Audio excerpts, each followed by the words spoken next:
The darkness continues.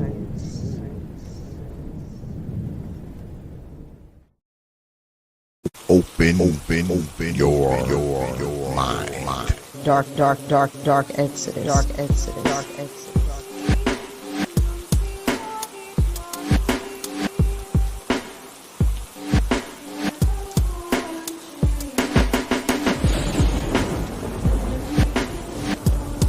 The protester. Dark exodus.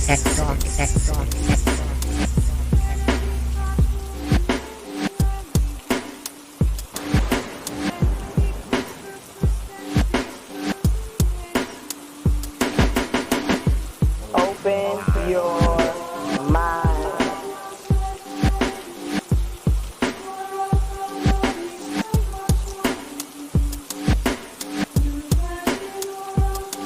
You know.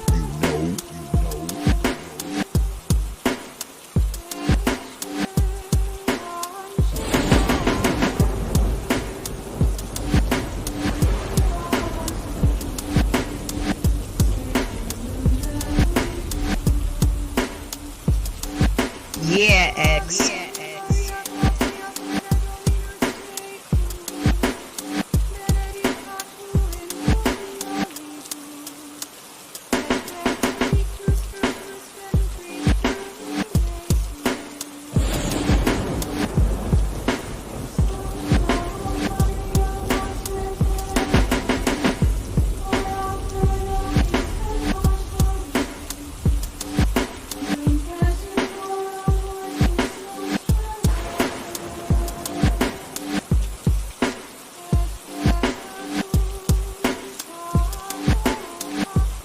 You know.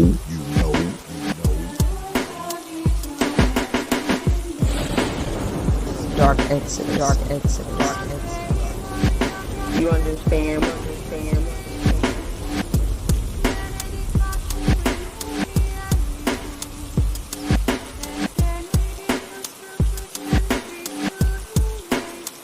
Yeah, X.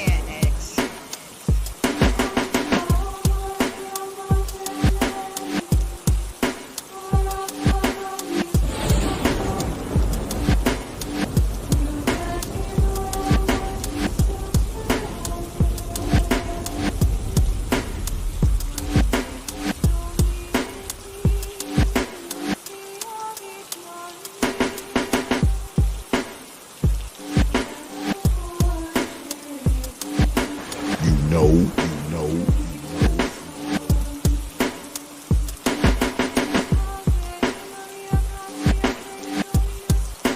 You understand?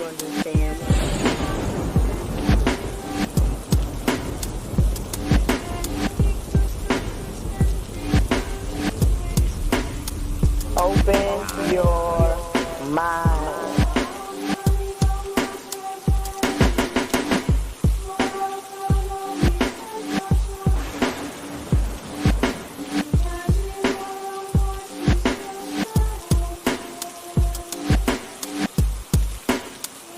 Dark exodus. Yeah, X.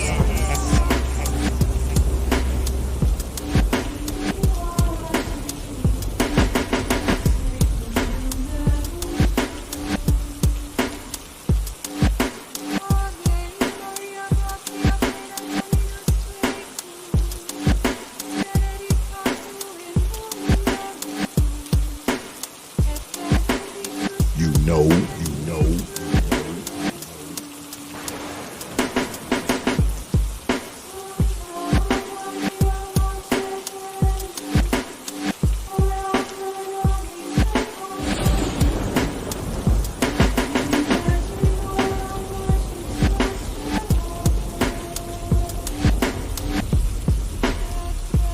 You understand?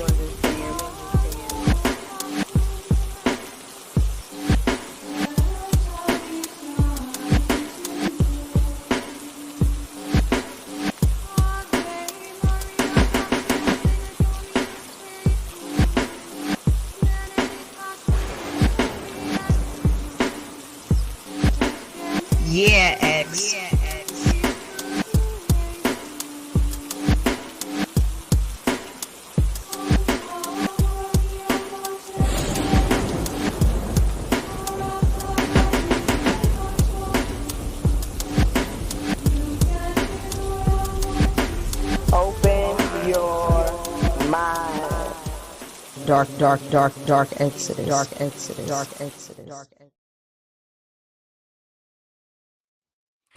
And we are back. Peace, folks. Welcome back to another edition of the Popular Thought Series right here on the old T.P.O.T YouTube page. I'm your host, X, of course, but you knew that already. That's why your black asses are here. Tonight, we're going to ask the question, what is wrong with our children? Many of you know that for the last week and a half, we've been covering a bit of crime, quite a bit of crime we've been covering, but the crime has skyrocketed across this country lately. And a lot of these crimes are being committed by teenagers and young children. You're going to see a lot of stories tonight that are going to have you wondering what's wrong with our children. But before we get started, as always, man, I always start the stream off, man, with thanking you good folks, man, for your likes, your shares, your views, your subs, and of course, your hard-earned pennies, nickels, dimes, quarters, and 50-cent pieces. Because I realize you don't have to do it, man. You don't have to spend your time watching these goddamn videos. You don't have to spend your time being here, subbing to this channel, liking them, sharing them. And you definitely don't have to spend your hard-earned coins on this platform. But you good folks choose to do so, man. Night after night, week after week, you are here. And I want you to know, man, I don't take you good folks lightly, man. I never have and I never will. You got my word on that. I'm humbled. I'm honored. I'm appreciative, man. And most importantly, man, I'm thankful for all you good folks, man. All right? All right. So let's get at it.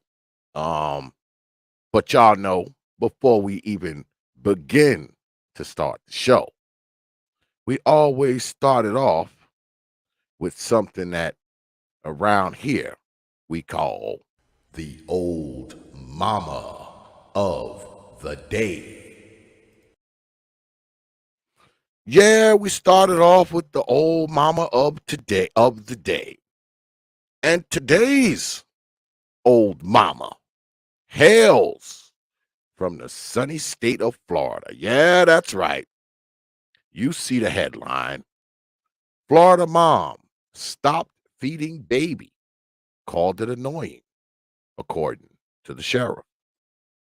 There's the old mama here, looking quite deranged and insane. But we read Baker County, Florida, CBS 12. Investigators in Northeast Florida arrested a young mother on child neglect charges and said her 8-month-old baby suffered neglect since the day of his birth.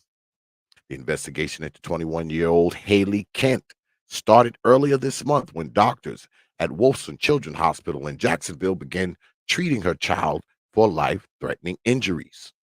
According to the Baker County Sheriff's Office, the boy's grandmother took the child to the hospital where doctors described him as gravely ill due to life-threatening starvation.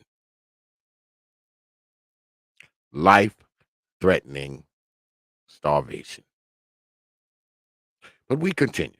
At 8 months old, the baby had the average weight of a 2-month-old baby. In addition to severe malnourishment, the sheriff's office said the baby had previously suffered a skull fracture. Jesus. Investigators said Kent did not visit the hospital or cooperate with the Department of Children and Families after her arrest. She told deputies that she sometimes felt annoyed over the way the baby needed to be fed, so she stopped doing it, the sheriff said. Kent's baby is now recovering in foster care and gaining weight. She is facing multiple counts of child neglect with and without great bodily harm. Now, just listen to that, man. And let's go on back up here so y'all can see this old mama here. She said she stopped feeding the baby because she was annoyed.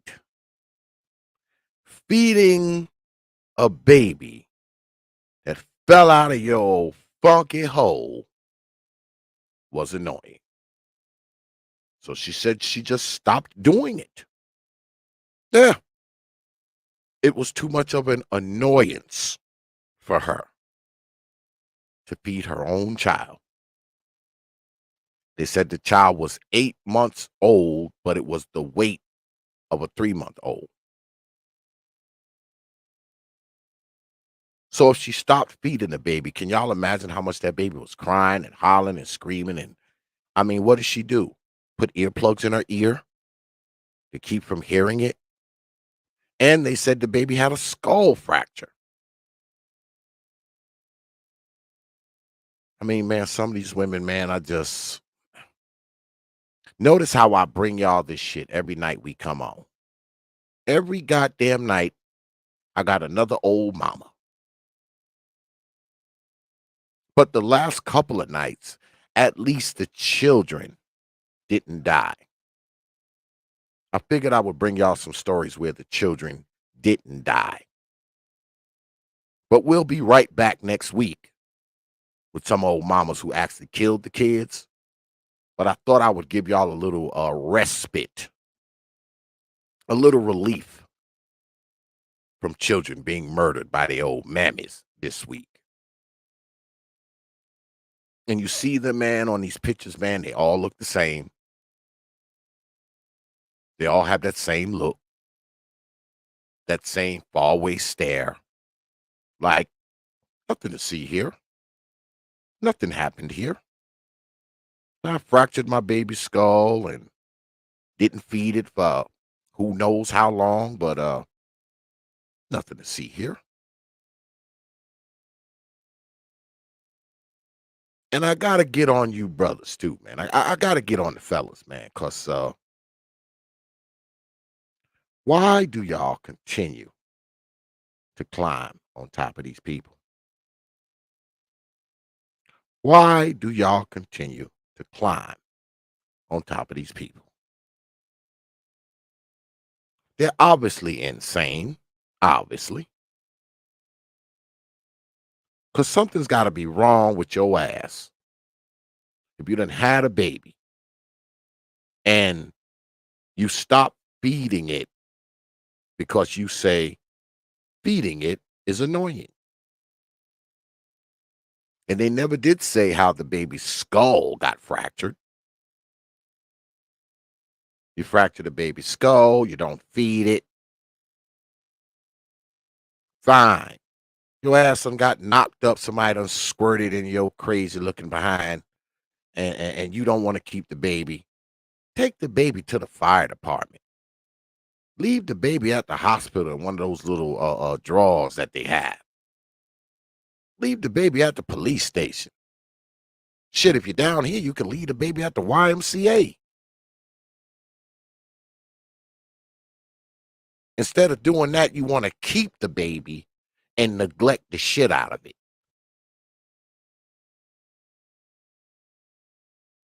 That's why it kills me when these motherfuckers be talking this old mama this and mama that shit. Come on, man. And it's not even like we just talk about black old mamas here. Because notice, I bring y'all mamas of all stripes. All stripes. White, black, brown, blue. Mamas of all stripes doing this shit. So I'm just not trying to hear this mama shit. You hear people say, oh, it wasn't for your mama, you wouldn't be here. Well, with the stories I bring y'all every night, guess what? It's because of these old mamas that some of these kids are not here. It's because of their old mammy that they are not here. So I'm not trying to hear that bullshit just because she had you. She automatically is just a mother to you. I don't believe it. I see too many of these stories. I got hundreds of them. I never run out. I never run out.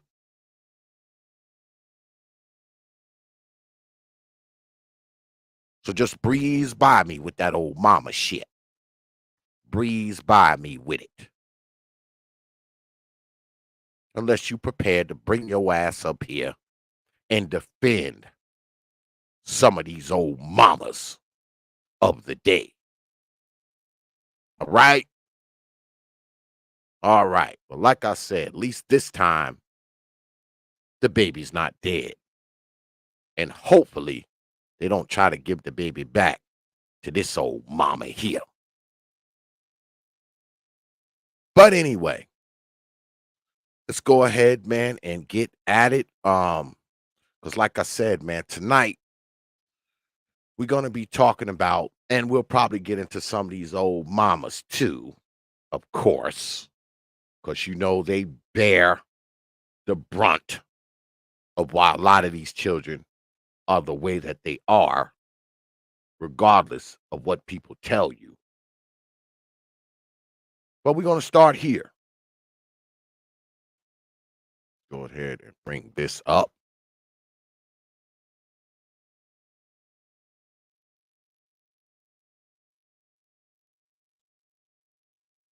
And this is down here. This is local. I'm going to be bringing y'all a lot of stories from the South tonight, by the way. Says here, Rock Hill girl to remain jailed on murder charge in South Carolina shootout where 3 teens died.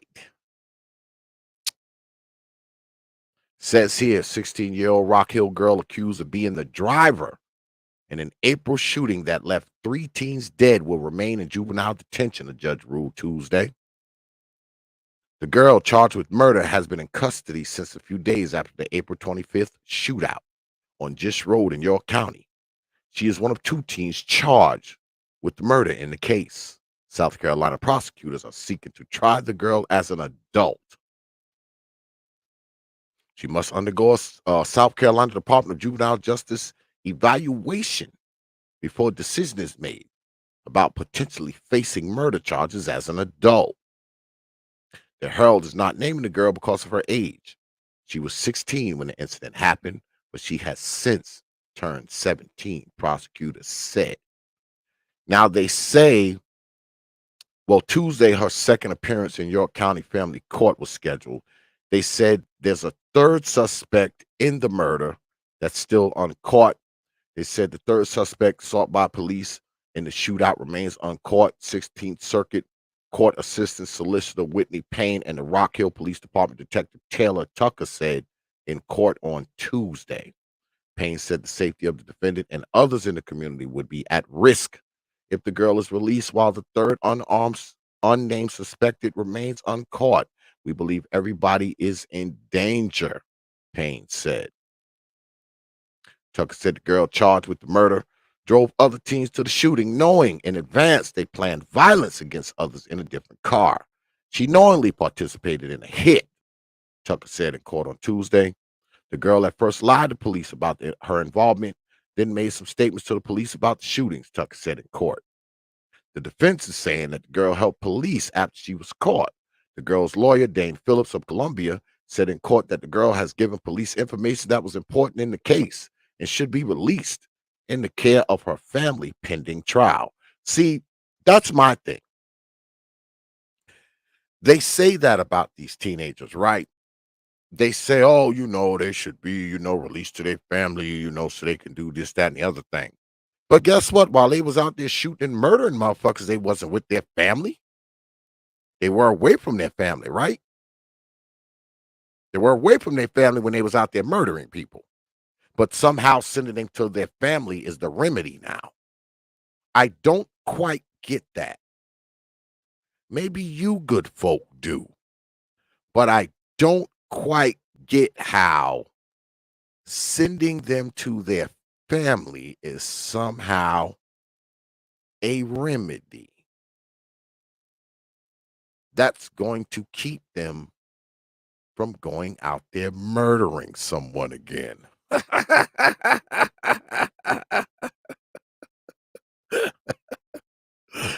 Oh, and here's the people that they killed. One of the victim's sisters says, senseless gun violence. Cameron Brevard, 16, and Evonta Hart, 17, both of Rock Hill, died in the shooting. Omarion Small, 16, of Lake Wiley, well, Lake Wiley's pretty close to me, also was killed. The girl is charged in connection with Small's death. Small was unarmed at the time he was killed, Payne said. A sister of Small said in court Tuesday her brother was a victim. This was senseless gun violence, the sister said. Small's mother said in court the killing had devastated the family and deprived her son of a future.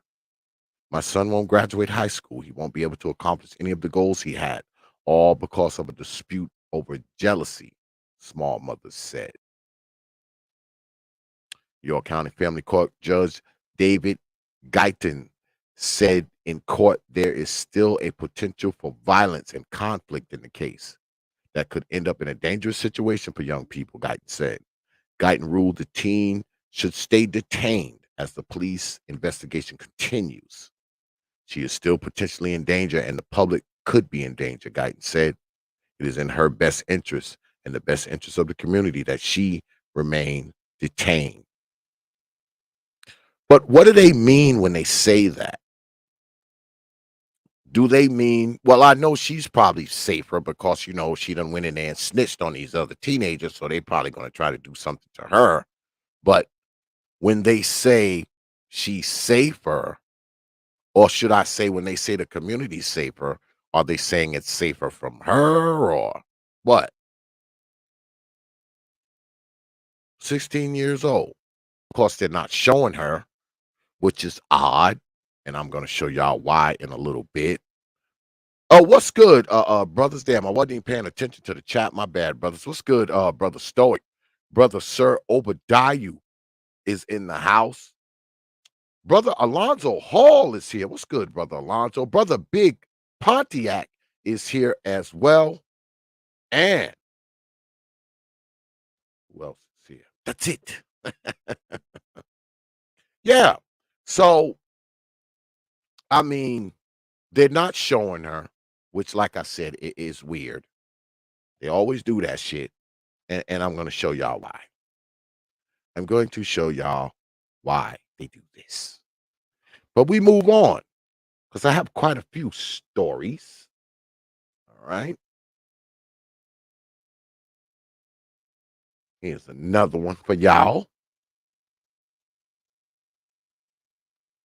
Teen accused of murder, double murder of two other teens arrested at Florida resort, sheriff says. And we have video here. Okay, let's go ahead and run it. Fair use. God damn it, fair use. Always a goddamn commercial, y'all.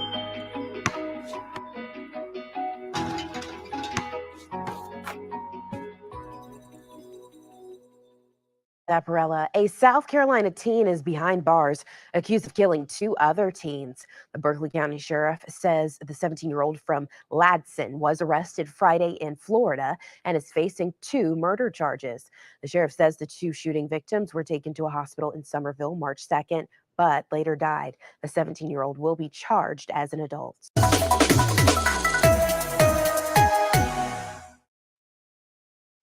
17-year-old accused of killing two other teenagers. Killing two teenagers. But see, we in the South and down here, they don't play that shit. They catch your ass. They don't give a shit how old you are. You kill somebody, they try your ass as an adult. Right? They charge you as an adult if you kill somebody. But let's read a little bit because this is right here, not too far from me, not too far. Berkeley County, South Carolina. A South Carolina teen accused of killing two other teens has been arrested at a resort in Florida, according to the Berkeley County Sheriff Dwayne Lewis. The 17-year-old from LaHorn is facing 2 murder charges and 2 charges of possession of a weapon during a violent crime, Lewis said. The juvenile will be charged as an adult. Lewis said 2 shooting victims were taken March 2nd to an emergency room in Somerville. He said one of the victims died in the emergency room and another was taken to another hospital where he died the next morning. The Berkeley County Coroner's Office identified the victims as 15-year-old Malachi Mazik of Somerville and 18-year-old Kenyon Johnson of Goose Creek.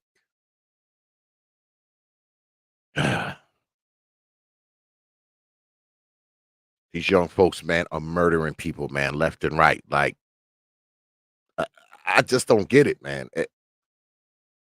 And where are these teenagers getting these guns from, man? Where are they getting these guns from? And he had the wherewithal. My bad, y'all. And he had the wherewithal to make his way to Florida, and he was at a resort. How'd he get there? How'd he have the money to be living at a resort? Held up at a resort in Florida. You think his parents helped him? Do you think? Because why a resort? Could have went anywhere. Why a resort? We're going to watch this story. If his parents get locked up for aiding and abetting, I'll let y'all know. But we move on to another story.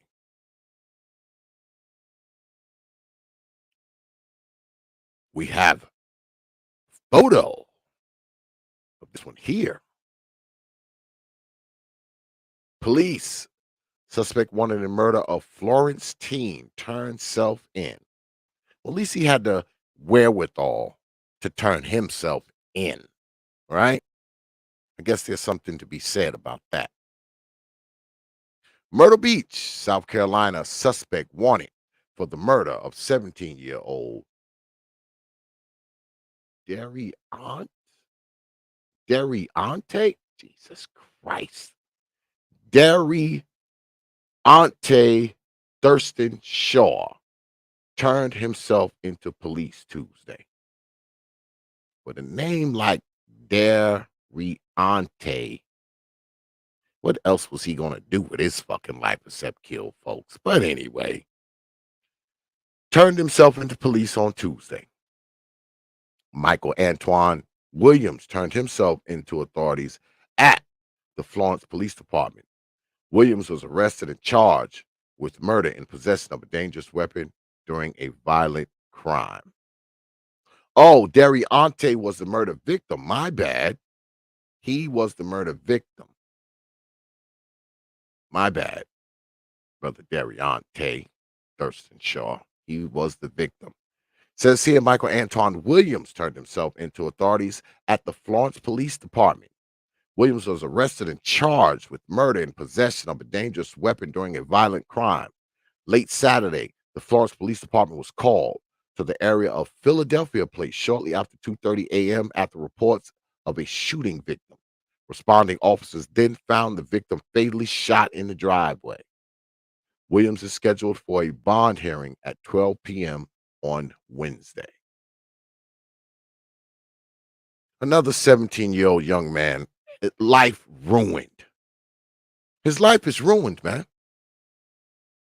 He's ruined.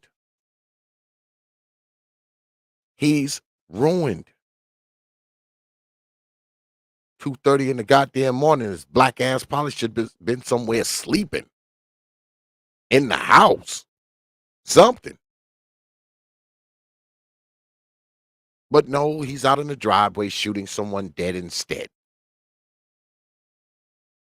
And where are these kids' parents? Because these people are 15, 16, 17, man. Where the hell are their parents? Are their parents gone? Are their parents on drugs? Are their parents alcoholics? Do they work nights? Do they what? Because I'm a true believer that if you got responsible parents, man, you probably don't have a lot of time to be out murdering folks. You probably don't have a lot of time to be out robbing, stealing, and carjacking. You probably don't have a lot of time to be robbing liquor stores. They always say, man, that an idle mind is the devil's playground, man. And I think a lot of these kids just have too much goddamn time on their hands, man. They have idle minds. And now their lives are fucking ruined. Because if you out there murdering people, murdering 2 people, and you 16, 17, I just don't believe all the rehabilitation in the world is going to do anything for you. Not at that age. Maybe if you're a little younger, you 8, 9, 10, or something like that. But a lot of times, man, by the time your ass is 17 years old, man, you are already the fucking person you're going to be. And see, down here in the South, they try you as an adult. So you're going to get some adult time. He's going to probably be in his 30s or 40s by the time he's released. And guess what? He goes in there as a child, grows up in the criminal justice system, in a penitentiary. He come out, he's 30, he's 40 years old, probably still having the mind of a 17-year-old. So how good is he going to be when he come out? What's the likelihood of him coming out when he's 30, 40 years old and actually doing something constructive when he get out?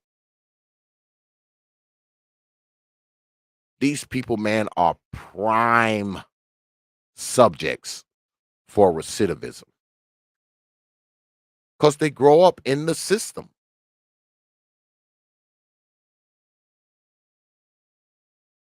They get into the system when they're 15, 16, 17 years old, locked up for 25 years, 30 years, get out. They're in their late 30s, early 40s. Are they really going to be able to function? Are they really going to be able to make a living for themselves? Get themselves some type of employment, some type of education, a job, a car, a house? They go into the system when they don't know anything. You going to prison. You ain't going to MIT. You ain't going to Harvard. You ain't going to Texas A&M. You're going to a place where you're going to have to probably spend a lot of your time fighting, proving yourself, keeping people from killing you. And that's if you're fortunate. If you're less fortunate, all other kind of shit can happen to you. I would imagine these kids' lives are ruined. And notice, none of these stories that I've told you about thus far mention anything of a parent, do they? No parents mentioned at all. But I guarantee you, most of these kids, you know where they come from, don't you? They come straight from the annals of these old mamas. Guaranteed. And I don't even have to research them or look them up to know that. Lives ruined, man. But we move on. Because what I want to show y'all now is, because this isn't new, right? This isn't a new fad. This isn't a new thing. It's not a new thing, man. In front of you here, like I said, 25 kids whose crimes were so brutal, they were tried as an adult. Says here, we typically think of adults as committing the most heinous criminal offenses, but even kids are capable of murder. There have been more than a few cases of juveniles being tried as adults. These courts consider these kids' misconduct so horrifying they tried them as adults. Some child offenders lash out to escape harsh realities. In the case of the Jones siblings, it mentions, for instance, they attempted to free themselves of habitual mistreatment by their father. One young offenders and child criminals suffer from severe mental health issues. Then there are seemingly cold-hearted kids whose offenses seem to come straight out of a horror movie. Tyler Hadley, for instance, celebrated his parents' slaying by throwing a party with their bodies still in the house. Let me repeat that. Tyler Hadley, for instance, celebrated his parents' slaying by throwing a party with their bodies still in the house. These children and teens committed atrocities so disturbing, the courts tried them as adults. Let's move on. Here we go. I actually remember this story. These girls, I know one of them is actually out now, but Anissa Weir and Morgan Geyser impaled a classmate 19 times to impress a fictional demon. In 2014, Wisconsin 12-year-olds Anissa Weir and Morgan Geyser lured their classmate, Peyton Lautner, into the woods where they stabbed her 19 times. The girls claimed they did it to please this fictional creepypasta boogeyman, Slender Man, and save their families from his wrath. Lautner miraculously survived after crawling to the sidewalk where a cyclist spotted her. Courts tried both Weir and Geyser as adults and charged them with attempted first-degree intentional homicide. Geyser pleaded guilty to the charge in October 2017, but claimed she was not criminally responsible because of her mental state. During her sentencing, doctors reported she heard voices from someone named Maggie. She received a 40-year sentence in a psychiatric institution. Weir pleaded guilty in August 2017, but to second-degree attempted intentional homicide. Prosecutors claimed she too was mentally ill and not criminally irresponsible. So she received a sentence of 25 years in a psychiatric institution, which is where they fucking belong. It's where they belong. But I do believe that the girl on the left is out. The other one is still in. Geyser is still in, I believe. But one of them is out. I think they got out in, I think she got out in 2020 or 2021. You know, her lawyers appealed the case. Yes, she did. She did get out. One of them is still out, but the other one is still in. But both of these little white girls are freaking insane. All right? They were 12 when they did this shit. They're insane. And I'm glad they don't live next door to me. These are the type of kids who will poison your dog, grab your cat, strangle it, pour gas on it, set it afire. These are those type of kids. But we move on. Denver Jarvis, Michael Bent, and Jesus Mendez set friend on fire over $40. In 2009, authorities arrested 5 Florida teenagers for setting 15-year-old Michael Brewer on fire over a $40 video game-related debt. When Brewer couldn't pay, Michael Bent took Brewer's father's bicycle and orchestrated an attack. The group held down Brewer while Denver Jarvis poured rubbing alcohol on him. Jesus Mendez pulled out a lighter and ignited the teen. The fire was so severe, Brewer's clothes burnt off his body as he desperately tried to stop, drop, and roll in the front yard. He eventually jumped into a pool to extinguish the flames, but over 65% of his body was burned. 3 of the 5 teens involved, Denver James and Michael Bent, both 15, and Jesus Mendez, 16, were charged with attempted second-degree murder and tried as adults. Court sentenced both Bent and Mendez to 11 years in prison for battery. Mendez also got 19 years of probation.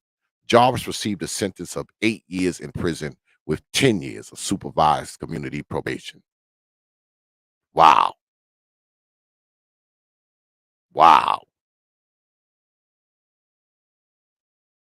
Poured alcohol on him and set him on fire. And these kids were 15 and 16. What goes on in a 15, 16-year-old's mind where they want to take somebody, pour an accelerant on their body, and light them a fire over a $40 video game debt? I could kind of understand if they beat the kid up. But to pour alcohol on him and light him?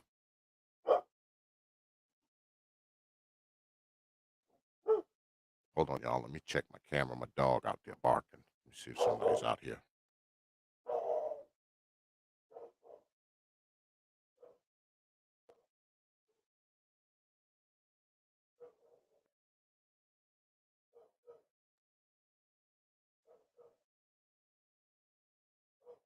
Yeah, I think yeah, somebody's here. Good to go. All right. Bad, y'all. I have to check the camera, see who in front of the crib. But we move on. 10-year-olds Robert Thompson and John Venables took the life of a toddler. In February 1993, 2 Liverpool 10-year-olds, Robert Thompson and John Venables, led 2-year-old James Bulger away from a shopping center parking lot in Budo. The boys took him to Leeds and Liverpool Canal, where they dropped him on his head, to which he began crying. As many as 38 bystanders didn't intervene. Only 2 people challenged the 10-year-old boys, who said the toddler was their brother. Venables and Thompson eventually took Bulger to the train tracks, where they put the blue paint in his eyes, kicked him, stepped on him, and threw rocks at him. They made him eat batteries, and police believe the boys may have also inserted batteries into the 2-year-old's anus. Wow. Then the boys dropped a 22-pound railway bar on Bulger's head, which fatally broke his skull in 10 places. Collectively, Bulger sustained 42 injuries. According to the Telegraph, the boys were ordered to be detained at Her Majesty's pleasure. The normal substitute sentence for life imprisonment when the offender is a juvenile. In an unprecedented court order, the pair were given new identities and released in 2001, although Venables has been in and out of jail ever since for distributing indecent images of children. Are we freaking surprised that he's in and out of jail? 10 years old. They literally kidnapped a 2-year-old baby, dropped him on his head, made him eat batteries, sprayed paint in his eyes, kicked him, threw rocks at him, and made him eat batteries. Stuck batteries in his anus. And then to finish him off, dropped a 22-pound railway bar on his head. And they let them out in 2001 which mean they would have been 18 when they got out. And the one Venables, he's been in and out of jail ever since. Because he likes child pornography now.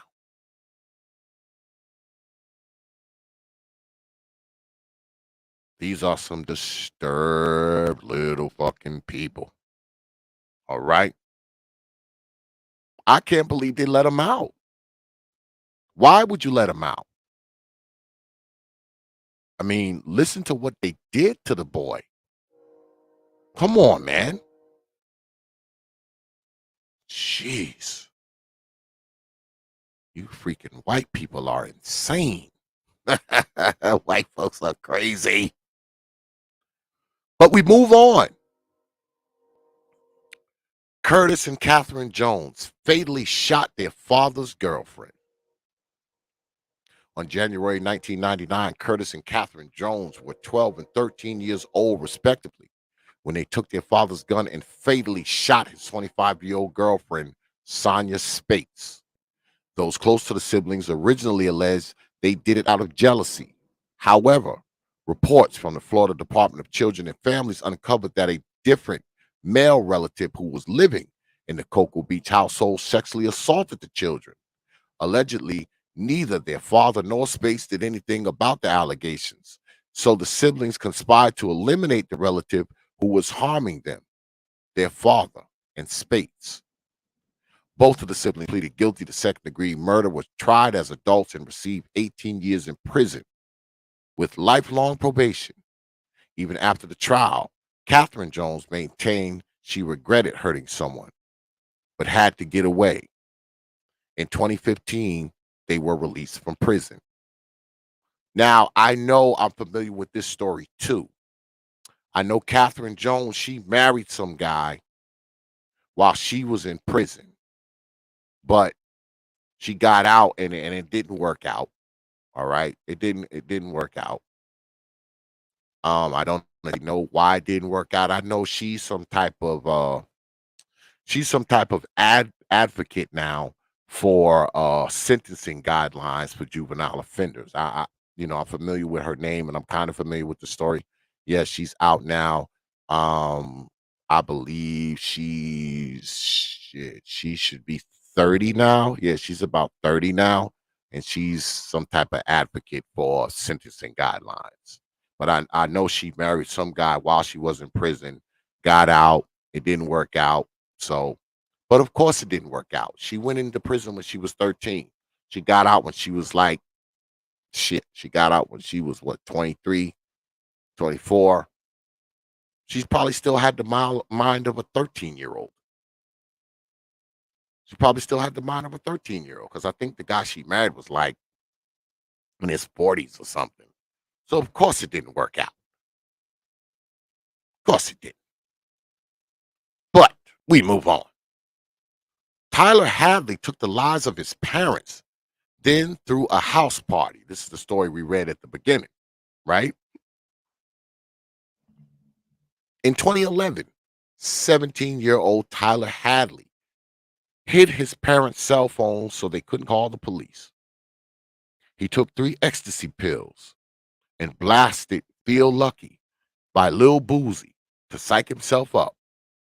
He then took a claw hammer from the garage, went into the living room, and bludgeoned his mother, who was working on the family computer. After his father discovered his wife dead on the floor, Tyler beat him with the sharp end of the hammer. He then used Facebook to invite local Florida teens to a party at his house while he left his parents' body in their bedroom upstairs. Over 50 people attended the party. Port St. Lucia authorities tried Hadley as an adult and sentenced him to 2 life terms without parole. He was 6 months shy of his 18th birthday and received the maximum sentence allowed by law. Good. You bludgeon your parents with the hammer. You should never see the light of day again. And a lot of these teens is white folks. White folks raise crazy people. You white folks race crazy people. You just do, white people. You just do. But we move on. Ari Morales and Marcellus Peter beat and sexually assaulted a 15-year-old girl at homecoming. In October 2009, a group of males 15 to late 40s were drinking outside of a Richmond High School homecoming dance. Wait a fucking minute. I understand the 15-year-olds outside drinking outside of a homecoming dance. How are there people in their late 40s out there?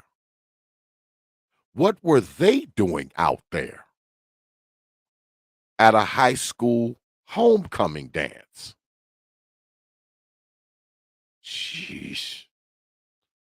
But anyway, they invited a 15-year-old female student to join. She allegedly drank a little before they propositioned her for sex. When she denied, they forced her down on a concrete bench where she was continuously beaten and sexually assaulted for over 2 hours. They penetrated her with foreign objects, burned her with cigarettes, and poured enough alcohol down her throat to give her a near-fatal blood alcohol level. At one point, one of the attackers even used the girl's cell phone to call her father and say she was great at sex. As many as 20 bystanders looked on during the attack. Police believed they were aware of what was happening, although none called for help. A local resident heard about the attack and called the police, who found the girl unconscious under a picnic table. Emergency responders airlifted her to a hospital in critical condition. 16-year-old Ari Morales and 17-year-old James Peter were among 6 boys and men charged. The judge decided to try the juveniles as adults because he deemed their actions extremely callous and brutal. California sentenced Morales to 33 years in prison and Peter to 29 years to life. Lives ruined, man. Lives ruined. I mean, what possesses these dudes, man, to do this, man? What goes on, man? 15, 16, 17-year-old guys' minds, man, where they do this kind of shit. And they out there with motherfuckers in their 40s, late 40s. Translation, damn near 50. They out there with them at a high school homecoming dance. Ain't that some shit? Unfreaking real. 2 more young men, lives ruined. But we move on. A preteen fatally beat his 2-year-old brother.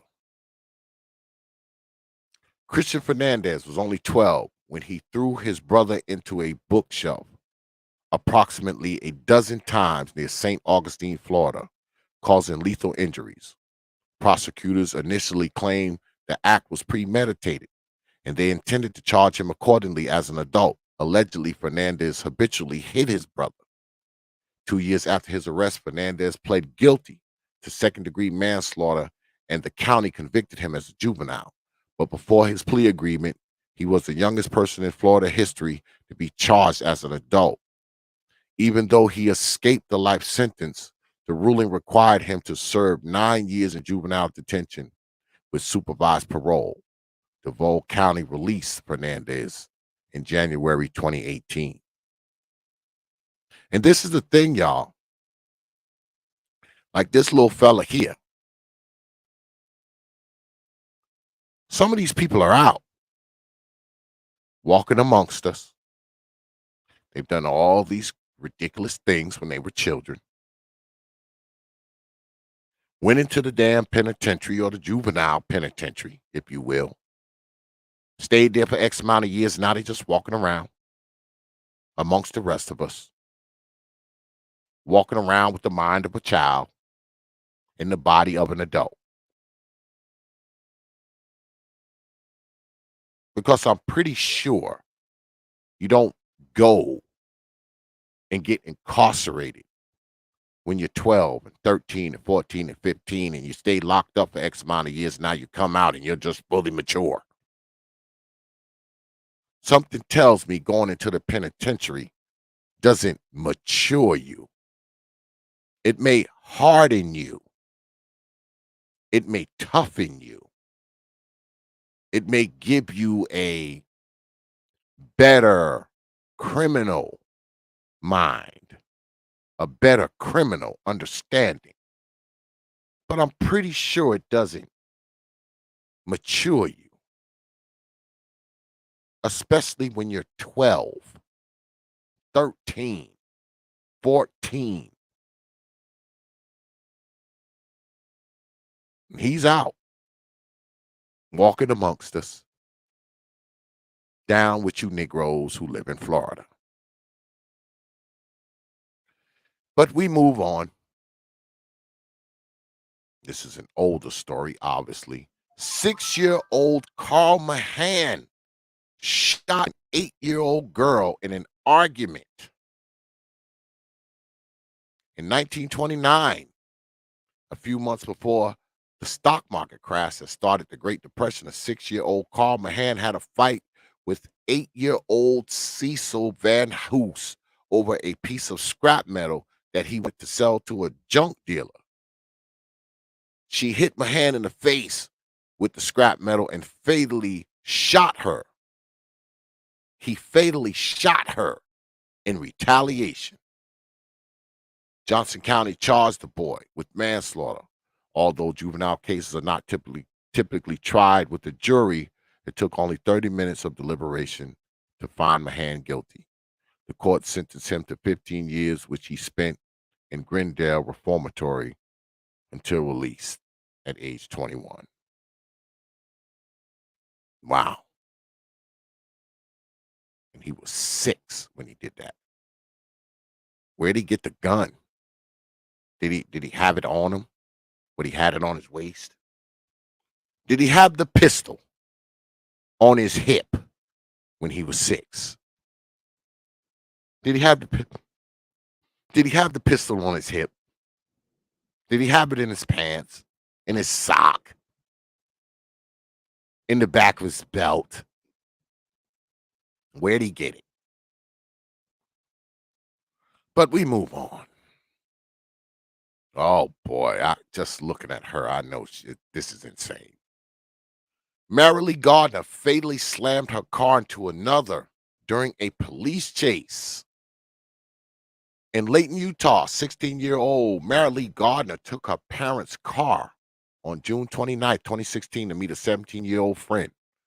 Gardner later told authorities she had planned on purchasing drugs, taking the drugs and then crashing her mother's car with both of them inside in an attempt to take their lives. She was pulled over on her way and tried to escape the officer. She was driving almost 100 miles per hour when she hit another car, fatally injuring 20-year-old Madison Harry Hahn and 19-year-old Tyler Christensen. Utah State recognizes 16 and 17-year-olds as adults in homicide cases. Gardner pleaded guilty to 2 counts of attempted murder, which is a first-degree felony. Ogden courts permitted Gardner to serve the first 4 years in a juvenile facility. But this girl here, she kind of looks insane, don't she? 16 and insane. Brother Perfect Black, what's good with it, my brother? 16 and insane. Already insane at 16. I tell you. I see a lot of white folks on here. Lots of white folks on here, y'all. But we move on. Brendan Spencer opened fire at an elementary school. San Diego teen Brendan Spencer lived across the street from Grover Cleveland Elementary School. On January 29, 1979, the 16-year-old sat in her window with a .22 caliber rifle and opened fire. She lethally shot the principal and custodian as well as wounded 8 children and an officer. Spencer cited her reason for the shooting spree as "I don't like Mondays." She later claimed to be under the influence of PCP and alcohol and insisted her attorneys conspired to hide her drug test results. Spencer's incident was the first high-profile school shooting.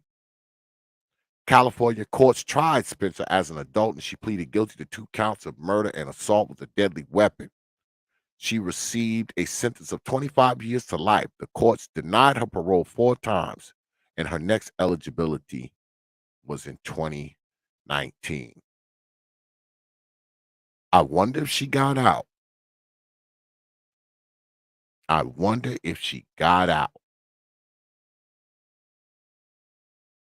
Because, let me see, 40, she would be 56 now. Right? Yeah, she'd be 56 now. No, let me see. She'd be 59 now. Yeah, she'd be 59. Wow. Damn near 60. Life thrown away. First high profile school shooter. This is her, y'all. It's the one that started it all these school shootings and shit. This is the original person right here. This is the innovator of the school shootings. Wow. We move on. Daniel Bartlam set his mother on fire. He looks quite insane, too. It is unclear whether or not Nottingham's 14-year-old Daniel Bartlam was tried as an adult, but the courts did decide to lift his anonymity like they would in an adult case. In April 2011, Bartlam fatally hit his mother with a hammer before setting her body on fire. Investigators discovered he previously searched the web for people who get away with murder in shows and how to get away with murder. Reportedly, he was obsessed with John State, a character from soap operas, from soap opera Coronation Street, who used a hammer as a weapon of choice. The Nottingham Crown Court sentenced Bartlam to life with a minimum of 16 years before he could be considered for parole. Wow, knocked his mama in the head with a hammer and set her body on fire. Ugh.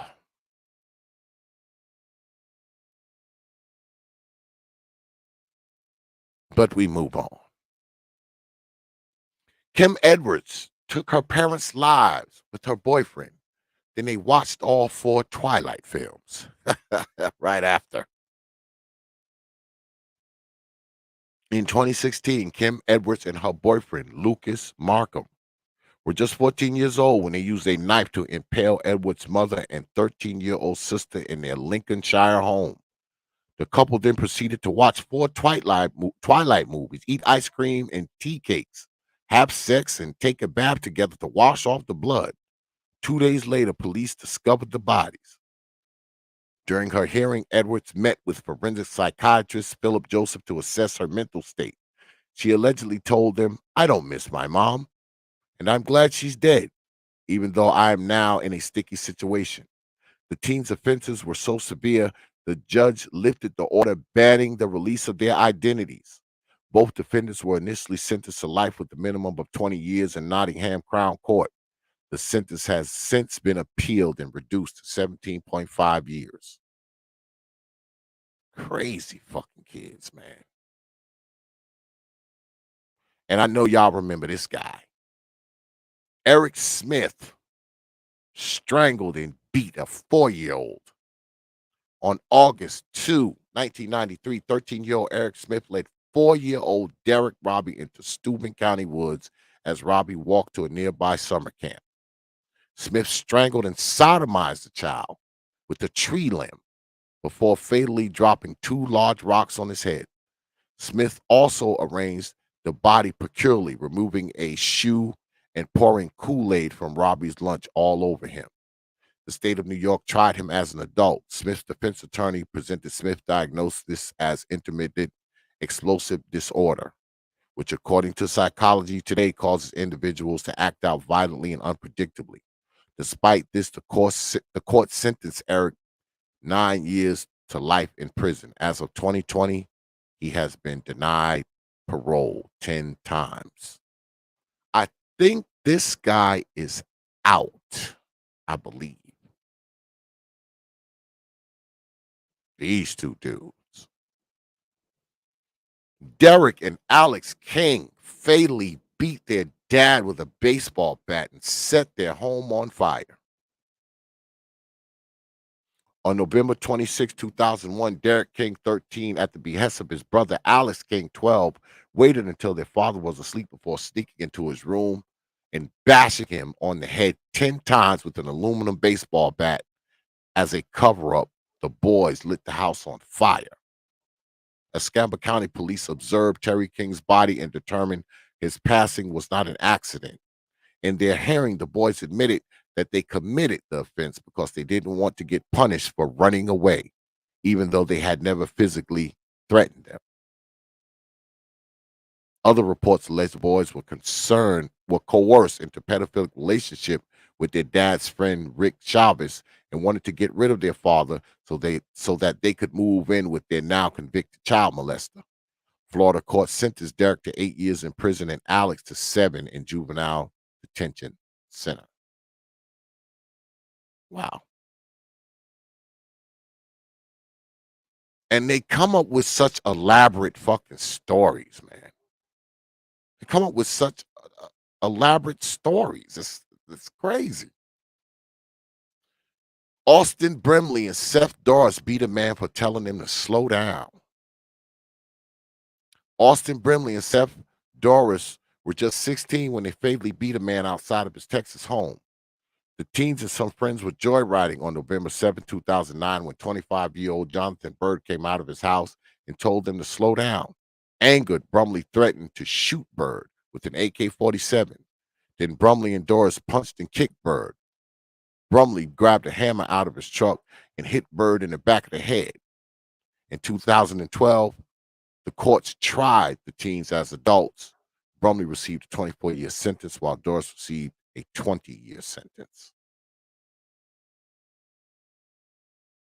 Crazy, crazy fools. 13-year-old Jaheim Holly shot and robbed his friend for cash. Seminole County initially charged 13-year-old Jaheim Holly with attempted murder and armed robbery after he shot 19-year-old acquaintance Justin McKnight on March 28, 2016, according to the Orlando Sentinel.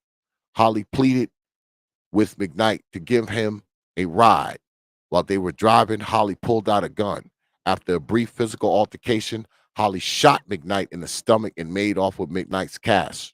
Earlier that day, McKnight posted a picture of himself holding money, which is how investigators believed Holly knew he had it on him.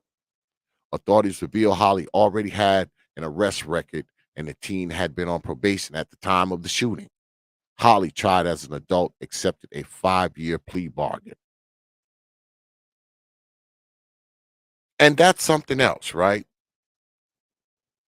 He's 13 years old and he's already on probation. He's already on probation at 13. So while he's on probation, he out there not only robbing people, but damn near killing them. Because he shot the man. He shot him and robbed him.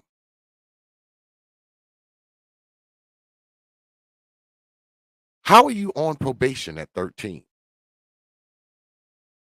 How? Oh yeah, me too, Brother Stoic. These are the products of these old mamas. We know they are. Now I know people will say, oh, you can't blame the mother. Oh, you can't do this. You can't do that. Yes, the hell we can. Yes, we can. Because at 13, you're not supposed to have so much time on your damn hand to be robbing folks and shooting folks and stealing from folks and murdering folks. How you got time to do all of this? What are you doing it during the summer vacation? You're 13, you still supposed to be enrolled in school, don't you? You got homework and classes to think about. You're 13, you're supposed to be starting to like girls and play sports and do all that kind of shit. But instead, you're out killing people, right? You're out killing people, robbing people, shooting people, stealing cars, setting fires, getting high. It's crazy because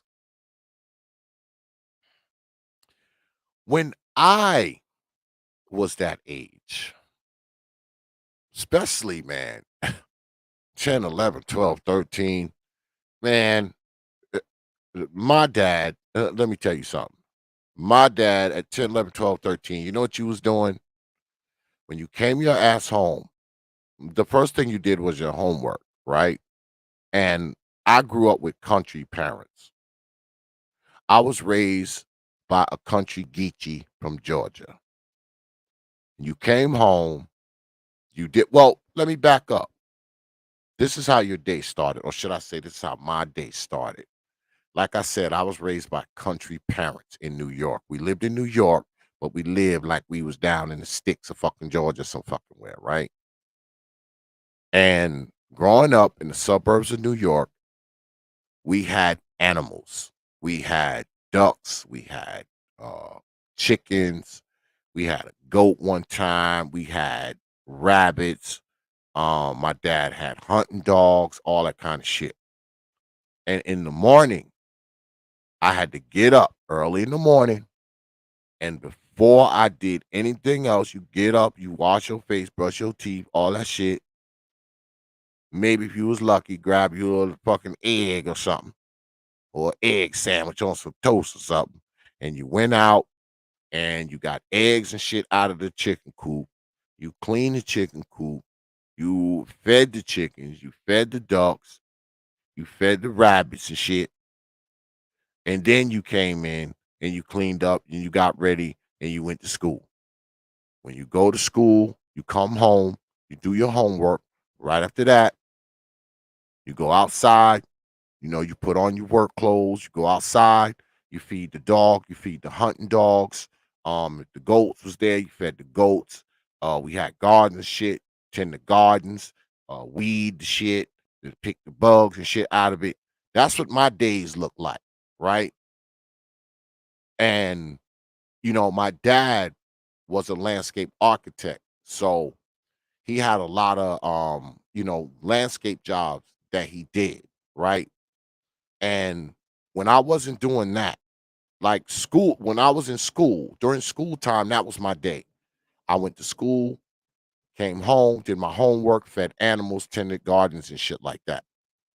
But during the summer and spring break and all that shit, I would be with my old man, all right? Out on jobs, humping fucking wheelbarrows of gravel and sand, mixing cement, fucking laying sod and shit. I tell people this shit all the time, man. By the time I was 11 years old, because I was always a tall kid, by the time I was 11 years old, I could operate a payloader, I could operate a bulldozer, I could operate a forklift, and I could drive a fucking dump truck. All right? Because of who my fucking old man was, because my old man had all that shit. So you didn't have time to be nowhere robbing and stealing and shooting people. You didn't have time to be somewhere carjacking. You didn't have time to be somewhere robbing liquor stores and all. No. There was no time on the schedule. for stabbing people. There was no time in the schedule for robbing the local liquor store. There was no time in the schedule to do a carjacking. Yeah, it wouldn't have squeezed in the schedule. It just wouldn't have fit in there because you was doing so much other shit. I didn't have time to do all that other bullshit. Man, I didn't get caught up doing bullshit until after I left my parents' house. All right. Because my old man didn't play that bullshit. All right. You wasn't no motherfucker robbing and stealing and stabbing folks and getting high and using drugs and drunk and doing all kind of bullshit, smoking cigarettes and all that kind of stuff. No, you did not do none of that bullshit. All right. Because the old man did not play that. He didn't play it. I didn't have time to do all none of that shit. You know, the little bullshit I had time to do, you know, fuck around with girls and shit like that. I didn't even start doing that shit, man, till I was like, say, 13, 14. Because even then, you still had to come home, do chores and shit like that. All right. And then my parents, they got another house. And when we moved to the other house, we didn't have as many animals and shit. We didn't have chickens. We didn't have ducks. I think we still had the rabbits and shit like that, but we still had these humongous fucking gardens and shit. And my father still had his landscaping business. So even with that, guess what? There was no time for bullshit. It just wasn't. There was no time for robberies. There was no time for carjackings and shootings, and just wasn't time for it. So I find it hard to understand how these kids can be so young and get into so much. I remember Brother Supreme did a stream a while back, and it was these 3 teenagers. I believe they were like, I don't know. I think they were 14, 15. I think one of them was maybe 17. And they carjacked this elderly lady. And I guess she was holding on to the car, and they drug her and snatched her arm off. And the 14-year-old guy, because I believe it was a 14 or 15-year-old guy, and it was 2 teenage girls. They were about the same age. Now, this dude was 14 to 15 years old, man. And he had already been arrested 25 times.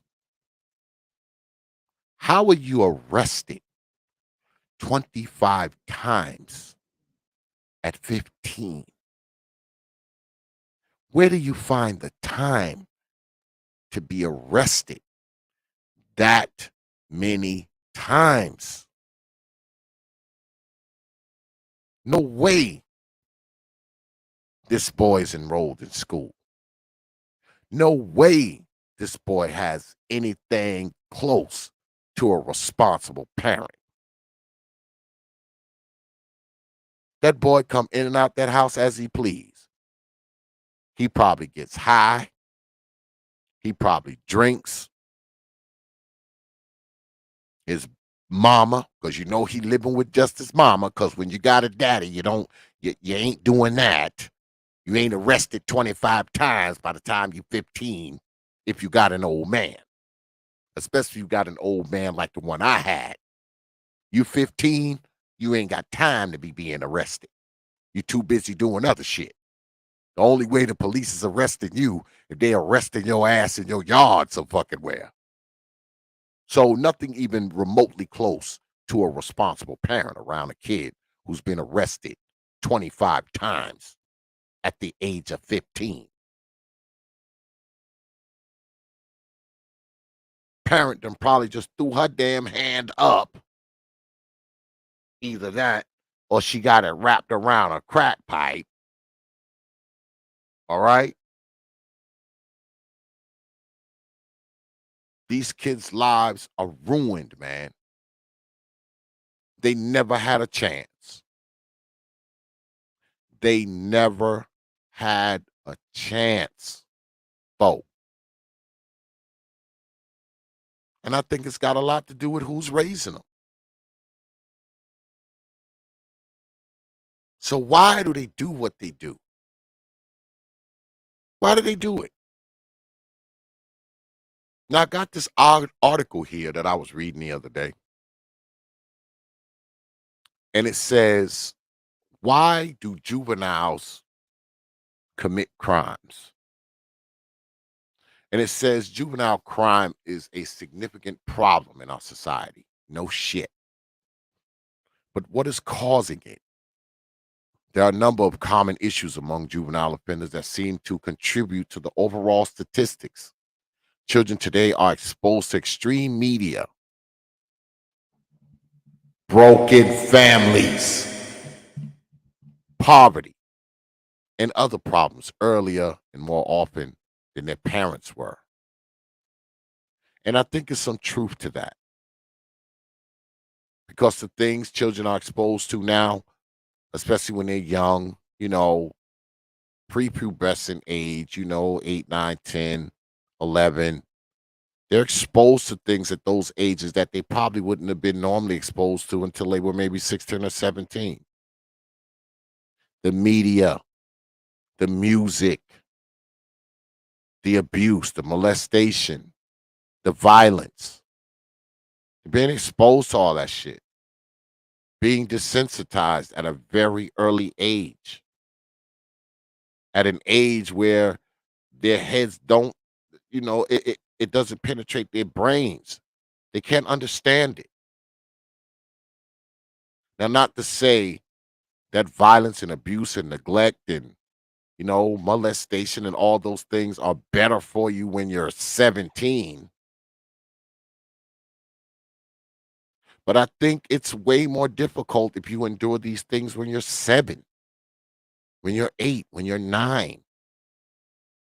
Being exposed to violence and all this crazy media and music and killing and fighting and watching your mama traipse men in and out the house, watching your mama get high, living under these impoverished conditions. You're 9 years old and you got to watch the 6-year-old, the 4-year-old, and the 2-year-old because mom is out some damn where. You taking care of the kids. That kind of crap. The loneliness, man. The beatings. The neglect. But we continue. It says identification. Crimes committed by children under the age of 18 are classified as juvenile crimes by law enforcement agents. The Federal Bureau of Investigation states that juvenile crimes account for almost 20% of all reported crimes. Between 1987 and 1994, juvenile violent crime charges like assault and murder more than doubled. Starting around 1994, the rate began to decrease steadily by 2000. Murder arrests among juveniles had decreased by almost 75%. The misconceptions. Many people believe juvenile crimes are typically committed by males. However, female arrests have increased dramatically since the 1980s. By 1997, female offenders represented 26% of overall arrests, including 16% of violent crimes, 21% of assaults, 6% of murders, and 9% of robberies. Females are responsible for 9% of weapons violations, 11% of arson, 28% of burglaries, 13% of drug violations, 45% of embezzlement, 16% of vehicle theft, and 26% of disorderly conduct charges. Types.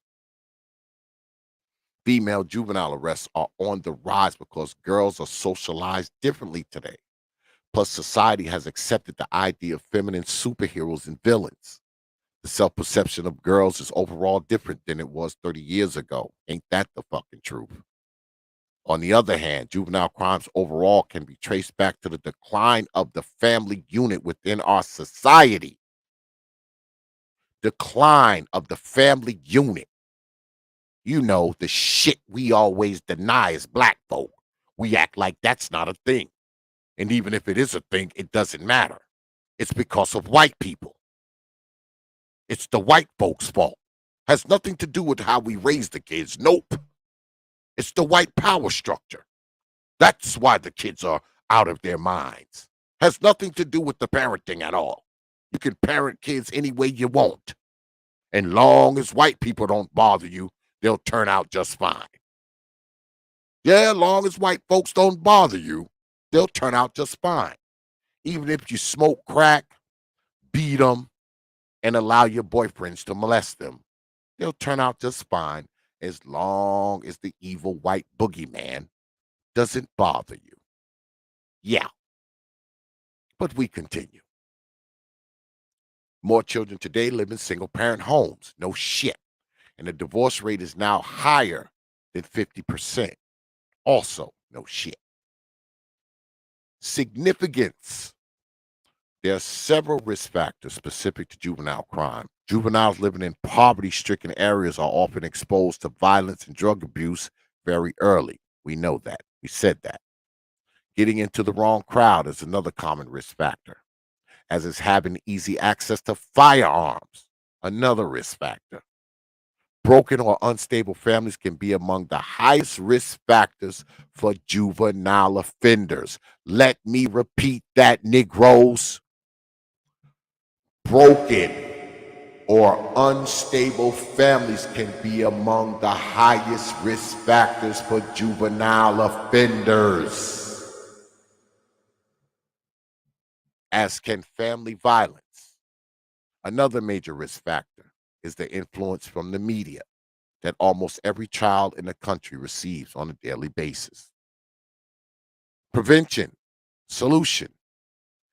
Since the primary risk factor seems to be the poor family structure or function, the best way parents can ensure that their children avoid becoming a juvenile offender is to remain actively involved in their child's day-to-day life.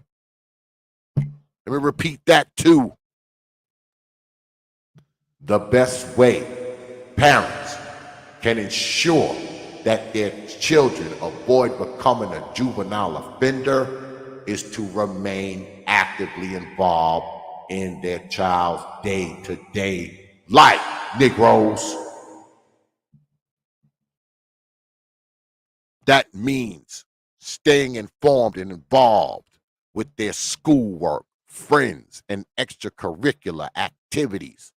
Plus, studies show that children who sit down to eat dinner with their families on a regular basis are at a reduced risk for drug use, alcohol and tobacco use, and becoming a juvenile offender. Now I'm going to put this in the chat just in case you Negroes want to read it, because y'all know how we do it. Don't listen to me. Read it for yourselves, Negroes. Come to your own conclusions. God happens by osmosis. Yeah, right. Brother Stoic. Yeah, it happens by. See, this is the thing, Brother Stoic. This what you gotta understand, brother. You can raise the kids any way you want. You can be a drunk. You can be a heroin user. You can smoke meth. You can allow people to come in and molest them and touch on them and all this kind of bullshit. You can do all of that. You don't have to pay any attention to their schoolwork or make sure they're healthy and have decent shit to eat and a decent place to sleep. None of that matters. Their homework and shit don't matter. Their education don't matter, Brother Stoic.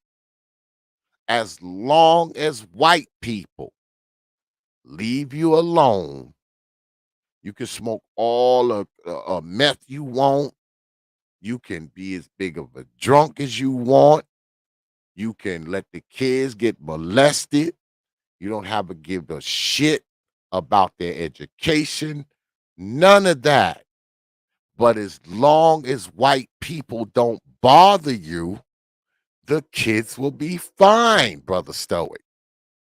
They'll be just fine.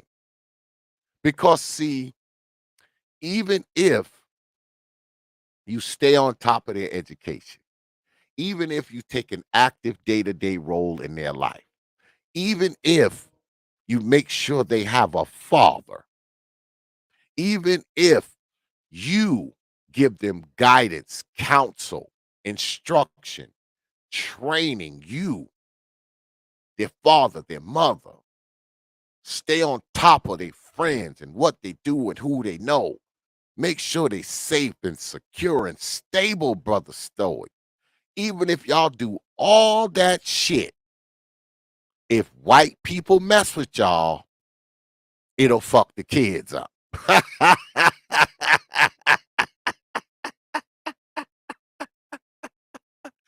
Not even stellar parenting, Brother Stoic, can defeat the white power structure's influence on a child. This is what we have to understand, brother. This is what we have to understand. See, I think that's what we've been missing all these years, right? It doesn't matter how responsible of a parent you are. None of that matters, brother.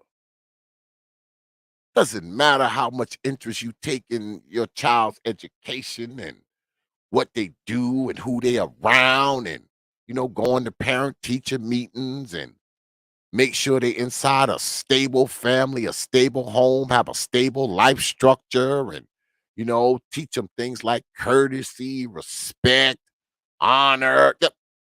No. You can do all that shit you want. It doesn't defeat the evil white man. Because the evil white man just has so much influence, man. He has way more influence over you than your parents. Even if you're an infant,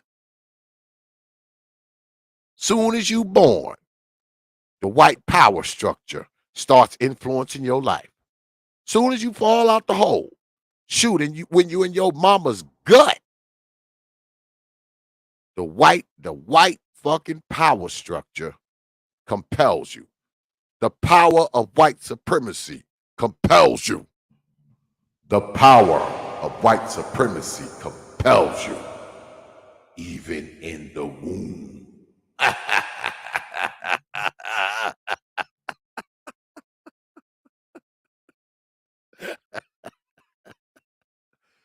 But that's the thing, right? We want to blame all this stuff that happens, how our kids turn out, because y'all see it. Y'all don't just see these types of things on my streams. You see them on Brotherhood Conservatives streams. You see them on Brother Supreme's streams. You see them on other streams. A lot of these kids, man, done lost their goddamn mind, man. They've lost their mind. I showed y'all a story the other day, right?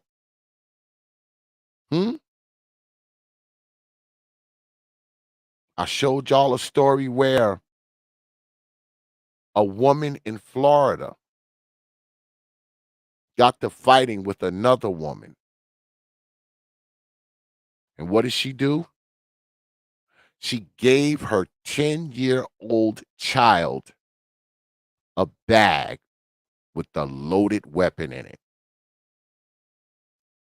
And that child took that weapon and shot the woman that her mother was fighting. Which says a couple of things, right? Number one, the child knew how to shoot the gun. If it was on safety, she knew how to take it off of safety. Had the wherewithal to pull the trigger not once, but twice. Killed that woman.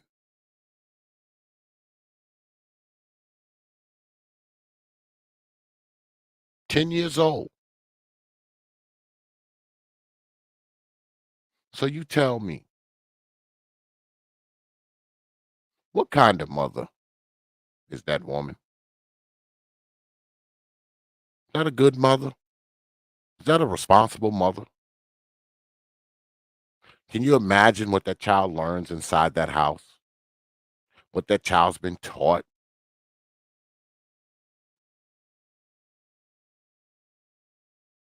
That child should have been weary about putting her hands on that gun. She definitely shouldn't have felt comfortable with pulling it out, cocking it, and shooting an adult with it. Twice. She shouldn't have felt comfortable in being involved in grown folks' business.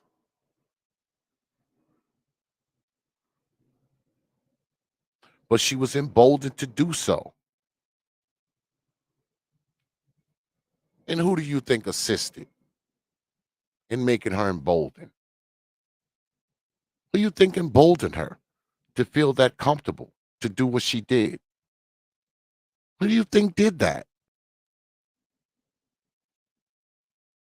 And notice, man, when I talk about most of these stories, man, when it comes to these children, it's always them and mama.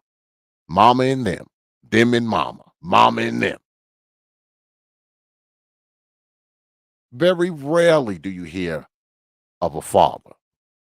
Very rarely do you hear of a man in these children's lives. Very rarely. I bring y'all an old mama of the day every night I'm on. Been doing it for weeks. How often do you hear me speak of a father? How often is there a father involved in the articles I read? How often?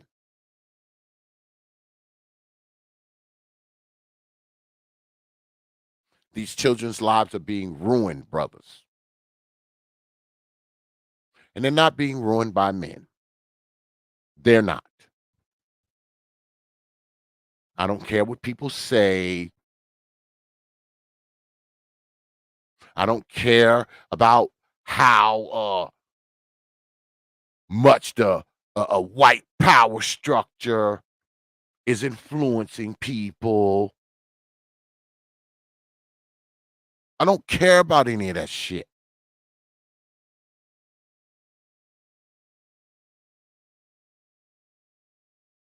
Because a lot of these goddamn women, when they're not killing the kids,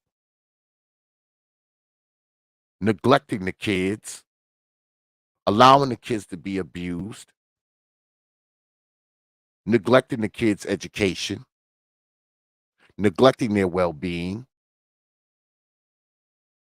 starving them, got them living in the most horrid conditions, have them living around the most hard of people. Can we be surprised that we see what we see?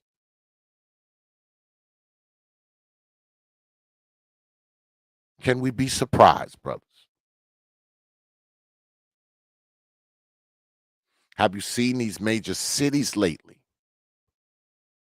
Places like Philadelphia, Baltimore, St. Louis, Memphis, Tennessee, LA, Chicago, New York, Detroit.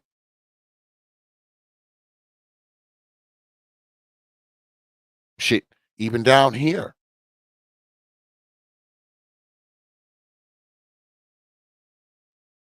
Places like Pineville, Charlotte, Columbia, South Carolina.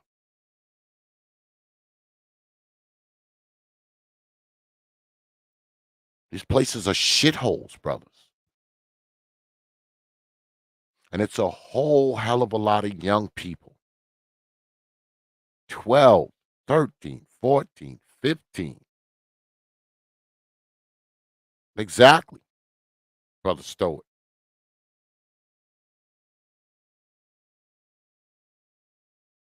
Urban chaos is an understatement, brother. It's urban chaos with a mixture of insanity, depravity, anarchy.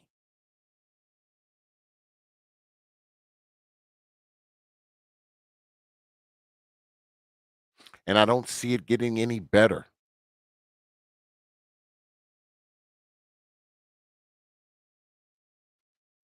Yes, some of them will get rounded up. The ones that don't get killed or shot, some of them get rounded up. They'll lock them up, treat them as juvenile offenders. Well, unless they get locked up down here, because down in the South, as y'all saw, you do some bullshit, you get tried as an adult.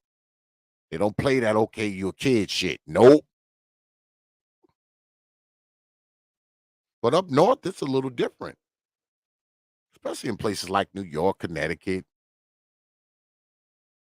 It's a little different. You 13, 14, 15, shit, you kill somebody, shit. You might be out of that little detention center by the time you 21. Shit, down here, they don't play that shit. You fuck around and kill somebody or do some bullshit, attempted murder or something. No, you're getting adult time. You want to do adult criminal shit, you get adult criminal time. You have an adult criminal trial. You get an adult criminal sentence. And to be honest with you, I don't have a problem with that at all. You 12, 13, 14, are you murdering people? Yep. Sentence your ass to 50 years just like they would an adult. Sentence your ass to life just like they would an adult. Because you'll probably be more dangerous when you get out. They lock your ass up when you like 14, like I said earlier. They lock your ass up when you like 14. Should you go in there and they let you out when you like 21, 25? You went in there when you were 14. You're 25, but you still have the mind of a 14-year-old.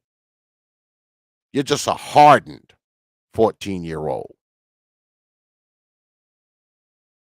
Even if you did get a little piece, a little scintilla of education while you were there. Maybe even might have even enrolled in a program or two. You went in there when you were 14. It's not like you're being raised while you're in there. You're being warehoused. You're warehoused. You're not being raised. You don't have a parent. There's no parenting being done in there. It's care, custody, and control. You're being cared for, 3 hots in a cot, a jail suit, and some shoes. Custody, your ass can't leave. Control, lights out at 10. Up at 7. That's pretty much it. That's what you're getting.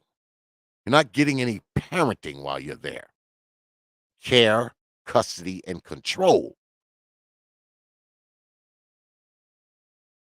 You're 13, 14, 15 years old. They let you out when you're 21, 25, whatever it is. You've been in there a decade or more. Your ass institutionalized. You're institutionalized. How can you not be? You went in there when you were a kid. And I'm pretty sure, I bet you some of those people who went into jails and juvenile detention centers when they were like 10 and 11 and 12, 13 and 14, and they let them out when they're in their 20s or 30s or 40s or whatever. I bet you they have the highest recidivism of anybody. I bet you they do. I don't have the numbers on it, but I guarantee you they probably have the highest percentage of recidivism than anybody else. They probably have a higher recidivism rate than adult offenders who go in there and, at 25 or 30 and do 5, 10 years.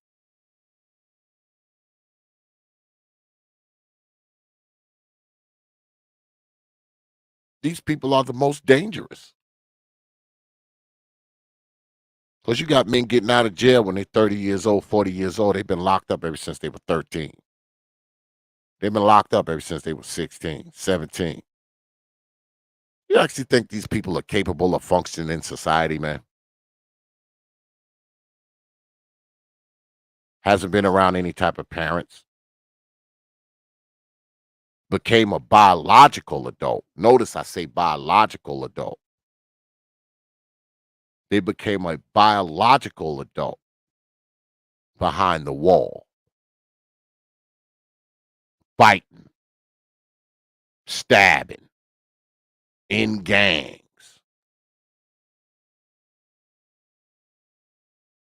And like I said, that's if they're lucky. If they're not so lucky, probably getting raped, getting used, getting extorted, getting beaten up, getting manipulated, getting mentally abused, getting taken advantage of. Because I know in some places, they'll take your little 14, 15-year-old ass, and guess what they'll do? They'll throw your ass right in there with adults.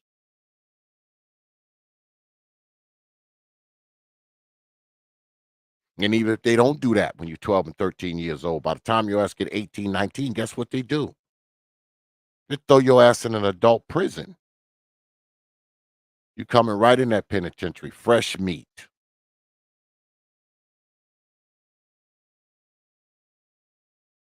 Do you really want these people walking around?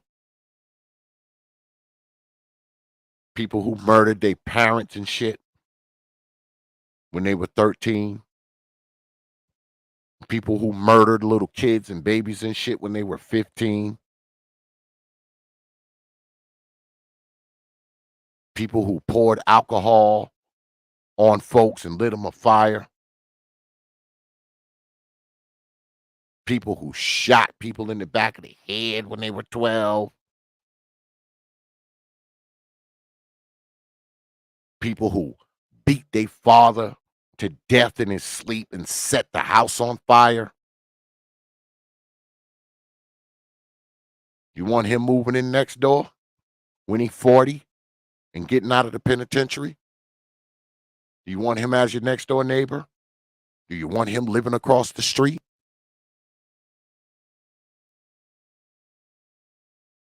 Do you want him in a neighborhood where your babies play? Where your grandchildren play?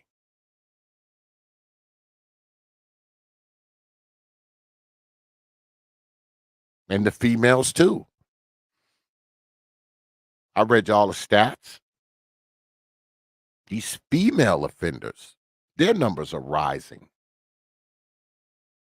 They're crazier than ever. They're committing the homicides, the aggravated assaults, the robberies, the stabbings, the shootings. They're doing it too.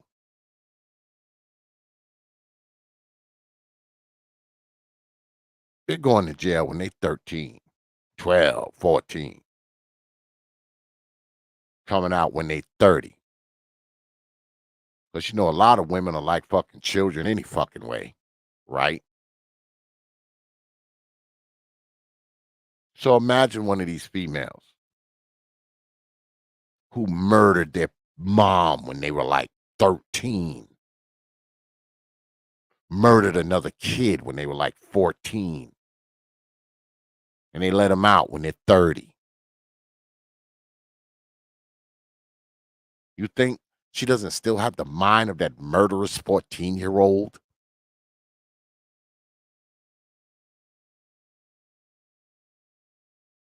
I mean, once you get one body under your belt before you're old enough to vote, I don't know if it's that difficult to keep you from doing it again because of your age. I don't even think at that age you fully grasp what you've done. You've killed someone when you were like 12. Do you have the full grasp of that? Do you have the full understanding of the crime you've committed? Do you have the full understanding of how it affected other people? Forget how it affected you. Do you understand the gravity of it at that age? You have no idea what you've done when you've killed someone when you were like 13. I don't think I want you around me when you're 30, getting out of the prison. You know, the prison where you were fighting and doing all this kind of shit. I've seen those documentaries, man, where these kids have been locked up ever since they were 13. And now they're 30, they're about to get out. And the reporter is interviewing them. Listen to them talk, man. They're so immature. They act like they're 13. Their life stopped when they were 13. They've been incarcerated since they were 13. Only thing different is that 17 years has passed.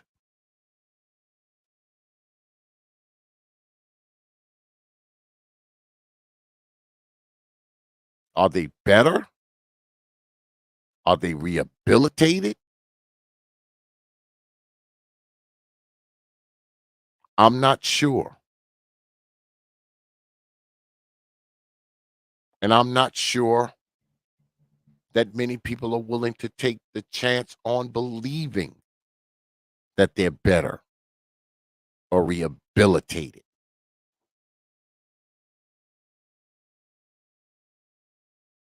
Because when these type of things, man, happen, your life is destroyed before it even begins. I showed y'all the pictures, man. Look at those kids' faces, man. They have that dead stare. They're 13, they're 14, they're 15, they're 16.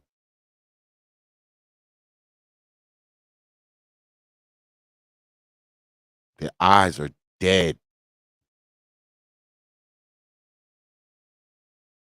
These young folks are practically soulless.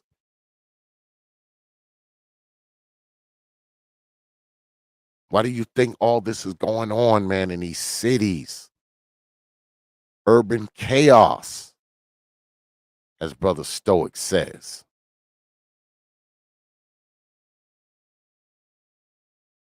These people done lost their minds. And the crazy thing is, a lot of these 12, 13, 14, 15-year-old people, their lives are ruined at that age. And it's like they're being incarcerated until they're adults because of who they're living with. You can't even be surprised if you find out that one of these 17, 18, 19-year-old people have killed more than one person. Like the boy I told y'all about earlier. He killed 2 people in South Carolina. 2. Not 1, 2 people he murdered. And took off and went and they found him in a resort in Florida somewhere.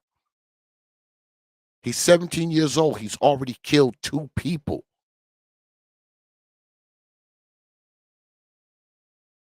And those are the 2 people we're aware of.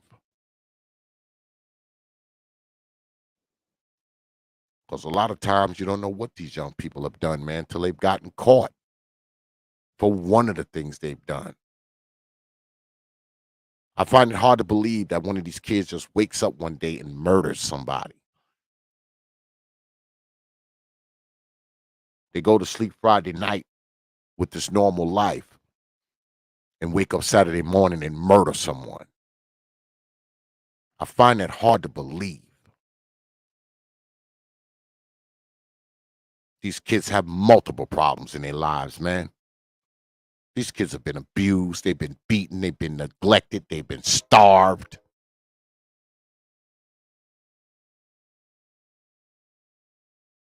They've been hurt.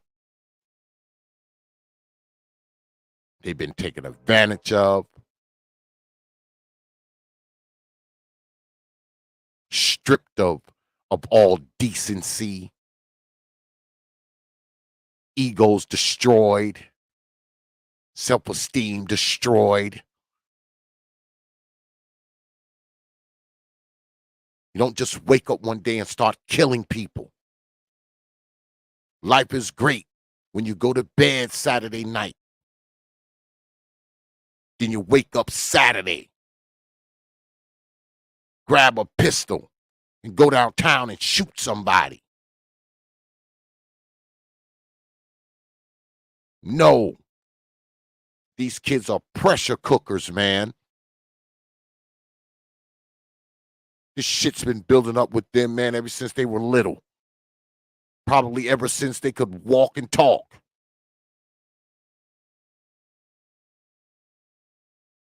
It's just now they're old enough to do something about it. They're old enough to express it. They're old enough to kill somebody. They're old enough to shoot somebody. They're old enough to beat somebody, stab somebody, rob somebody.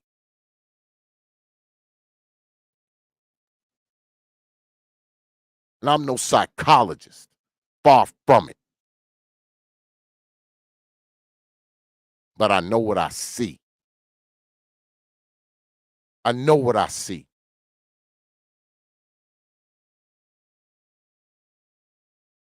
And I blame these parents. I blame the lack of stable, intact families for these children to grow up in.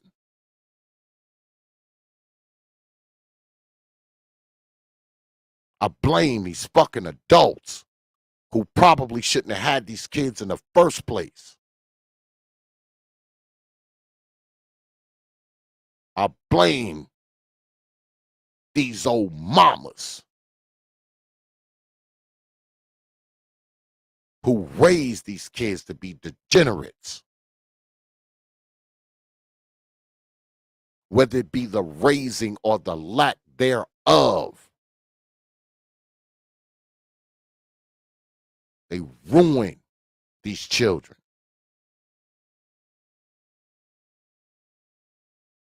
They ruin them. And it starts early. Doesn't start when they old enough to pick up a gun. It doesn't start when they old enough to pick up a knife or pick up a beer or pick up a joint. It starts when they old enough to pick up bad habits that they see, that they hear, that they're exposed to.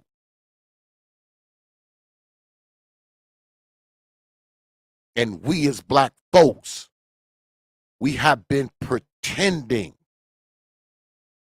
all these years like none of it matters.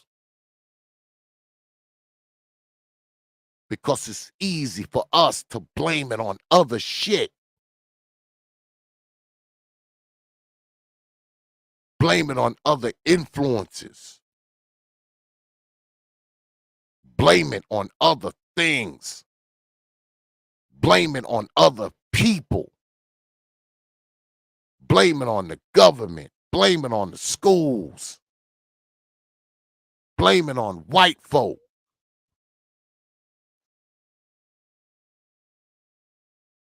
Because it's always easier to point to things that are external. But we know deep down inside that a lot of these problems begin internally. Because of the fucking choices the so-called adults have made. Whether it be who we decide to parent with or not, how we decide to live, where we decide to live, what we've done with our lives. And some of us, the decision to have the kids at all. Because let's be honest, man. Just because you can have kids, don't mean your ass should have kids. Some of us don't even need to be fucking, if you ask me. Some of us shouldn't even be fucking. Shouldn't even be doing it. Some of us are so fucking irresponsible that the last thing we need is to be in charge of another human. In charge of a little human being or multiple human beings. A lot of us are too motherfucking irresponsible to take care of ourselves. Let alone take care of one child, two child, 3 children, 4 children. A lot of us are too fucking irresponsible to take care of our own ass. And you'll hear people tell you, oh, just have kids, just have kids. That's the stupidest fucking thing I think I've ever heard in my life.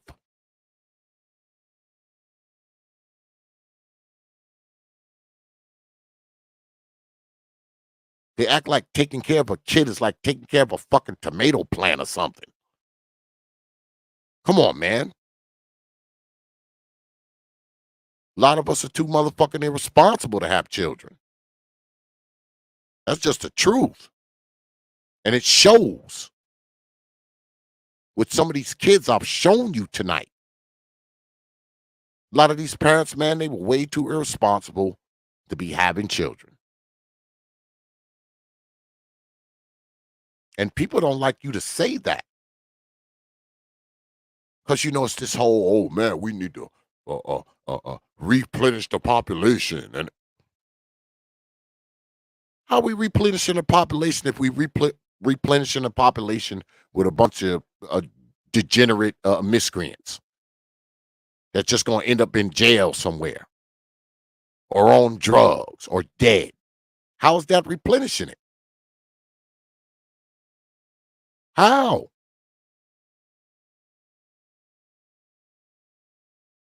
How? How is that replenishing it? This ain't some fucking crap game. Like we rolling the fucking dice and hoping it turn out all right. How does any of that make any sense? Just have kids, roll the dice, hopefully they turn out all right. This is what some people will tell you.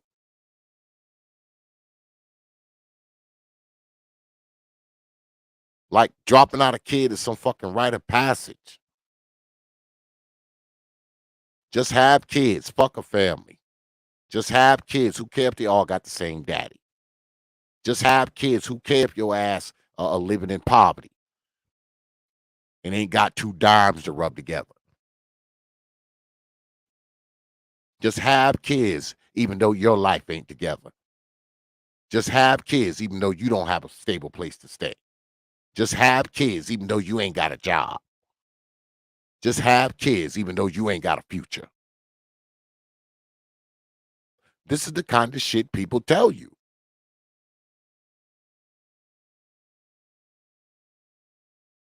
Where do you think a lot of these people come from? Where do you think these degenerate ass kids come from? You think they come from responsible people? People who planned these children? People who had a 10-point plan for how these children were going to grow up? People who have a college fund for these children? People who have savings for these children?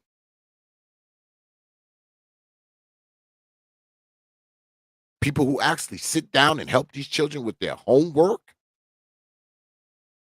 People who are at the PTA meetings?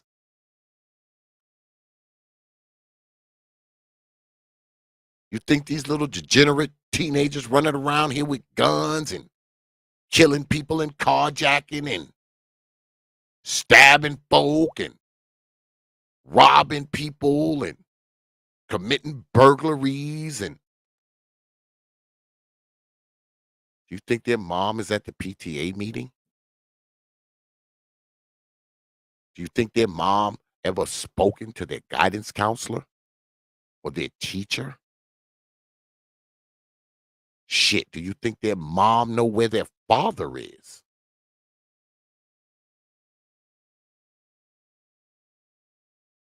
She think homework is them sweeping and mopping the kitchen floor. That's what she think homework is.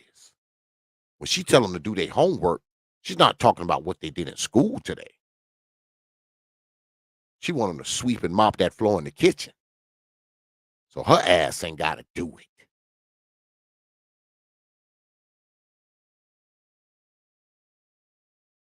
You think these young folks, man, who get out here and commit these ridiculous crimes, and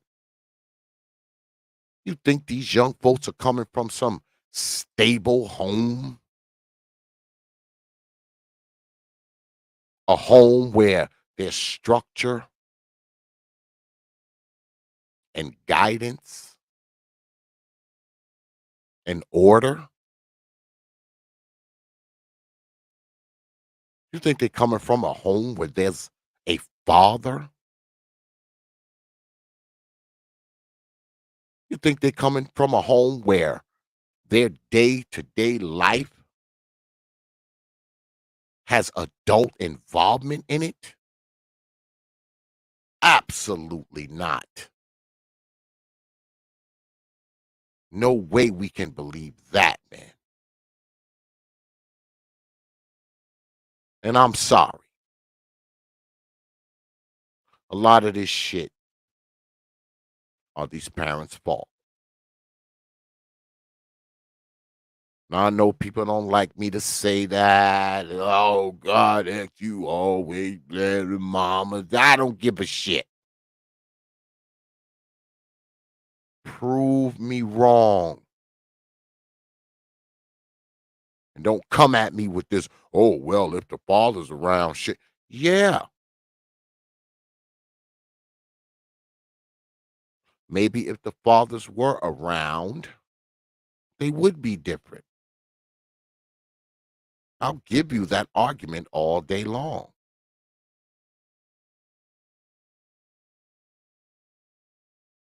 But I have a hard time blaming the person who's not there for how these children are acting.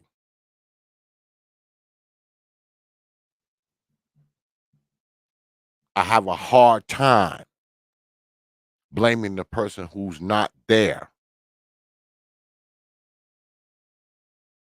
for how these young folks' attitudes are.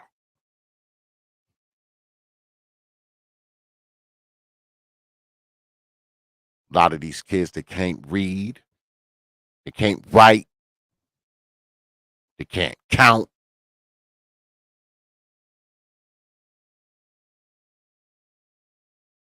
Walking around here 15, 16, 17 years old. Got the vocabulary of a fourth grader. Can't string a coherent sentence together to save their lives. There's what, about 171,000 words in the English dictionary? 171,000 English words. These people got a vocabulary of 500 of them. And most of those is filled with broken English and ebonics and bad pronunciation and bad lexicon and bad verbiage.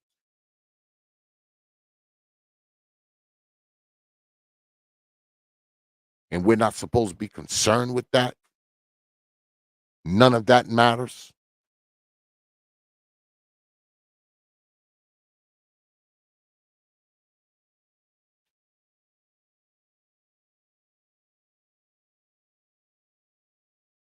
Can't read. Can't do math. Don't understand anything.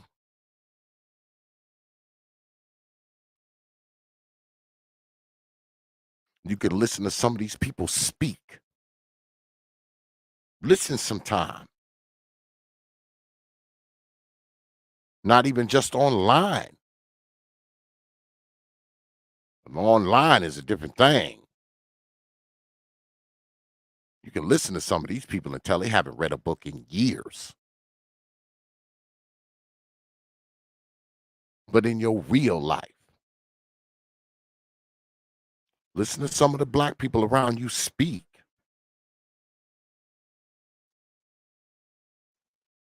People in their 30s and 40s got a vocabulary of a freaking a fourth grader. They got the vocabulary of someone that's like 9 or 10 years old.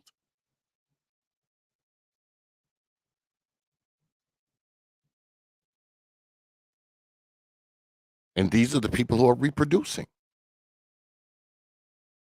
They're reproducing the most.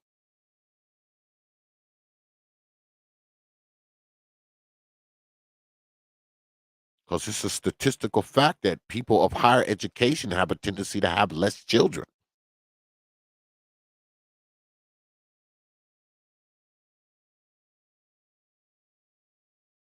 Just these people who dropped out of school when they were like 15, 14, 13. They're the ones with all the babies.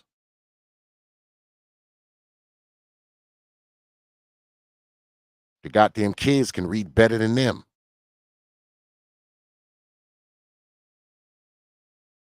They got their 11-year-old kid reading a mail because they can't. Got the 12-year-old kid reading boxes, reading ingredients.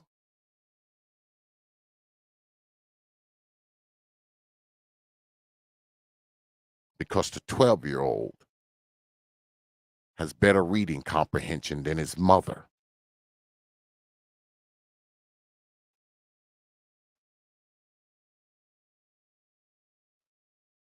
But we think shit like that is normal. It's normal for your 10-year-old kid to have a bigger vocabulary than you.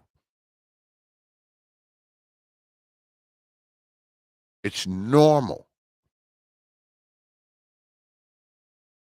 for you to have this badass diction, this badass verbiage.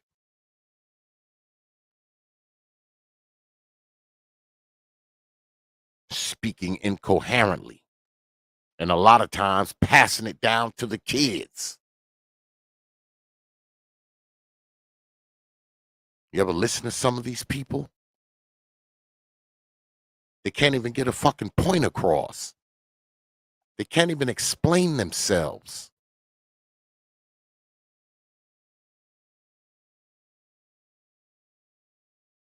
And these people are reproducing more people who can't get a point across, who can't explain or express themselves. And we wonder why parts of black society look the way it looks. We wonder why so many black people die in these pockets of said society. We wonder why.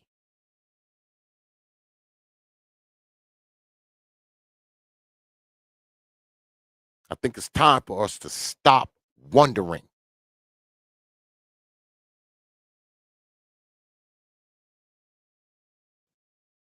Because we know why.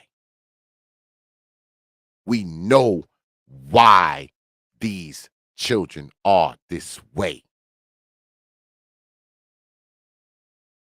We made them this way. We did this. We made this way.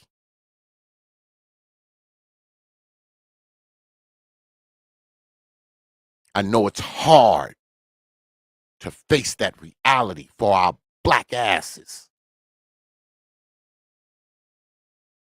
I know it's difficult for us to admit we failed them. I get it. No one wants to admit they fucking failed.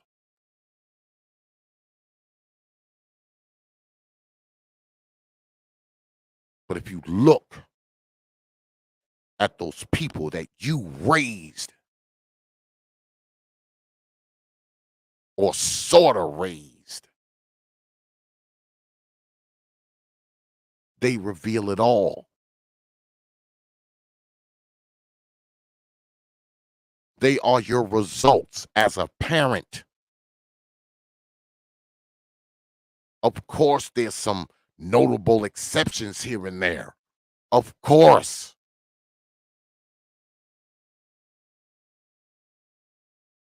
But something I've always said, and those of you who follow me know I've always said this.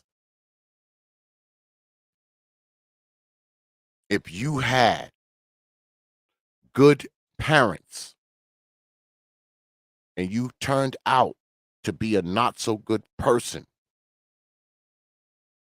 your parents probably had very little to do with that. But if you had good parents and you turned out to be a good person, your parents probably had a lot to do with that. And likewise, if you had horrible parents and you turned out to be a good person, your parents probably had very little to do with that. But if you had horrible parents and you became a horrible person, your parents probably had a lot to do with it. And I know you Negroes don't like when I say shit like this, but you've been listening to me long enough. You know I don't care. You can stop watching me. You can stop listening to me. It's not going to change.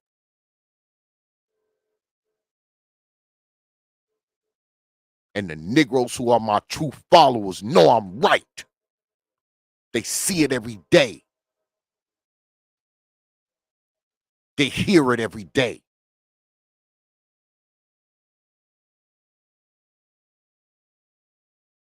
You got motherfuckers in your family who get described up here. I got motherfuckers in my family that get described up here. But guess what? It don't stop me.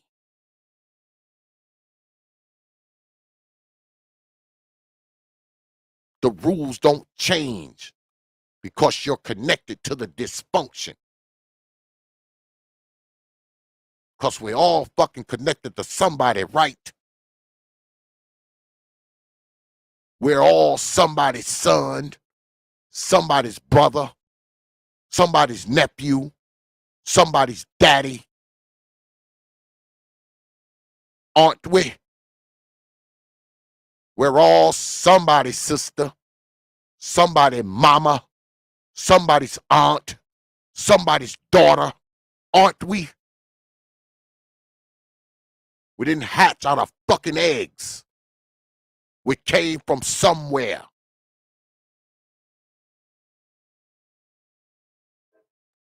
It's simple biology.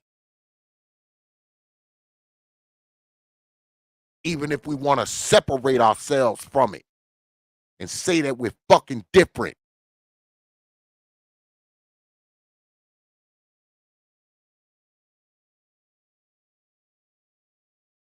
But every time you turn on your TV or turn on this fucking computer, you see the results, don't you?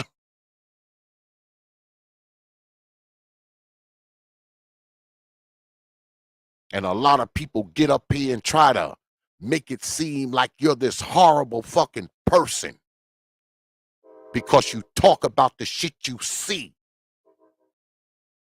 as if you talking about it is worse than the shit you see. As if talking about the murders is worse than the murders. As if talking about the robberies is worse than the robberies. As if talking about the crime is worse than the crime.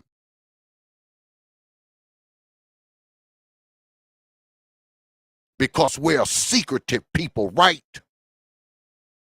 Because that's how we were raised, right? Don't tell nobody what's going on in this house. Newsflash, Negroes. The genie is already out of the bottle. He's already out. He's been out. You can't hide him. He's too big. And he's not going back in. So not discussing it isn't saving anybody. Because if 100 of us leave media today, guess what? It won't stop the robberies. It won't stop the assaults. It won't stop the murders. It won't stop the killing of kids. It won't.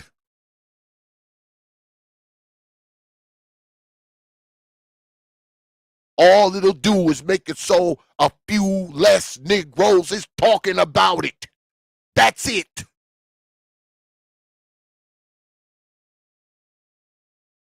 People act like you get up here, and when you get up here, you're supposed to tell black people all this shit to make them feel good. And meanwhile, all Negroes do all day long up here is do shit to make people feel bad. But it's all right for them, right? But it's not all right for you. It's all right for me, but it's not all right for thee.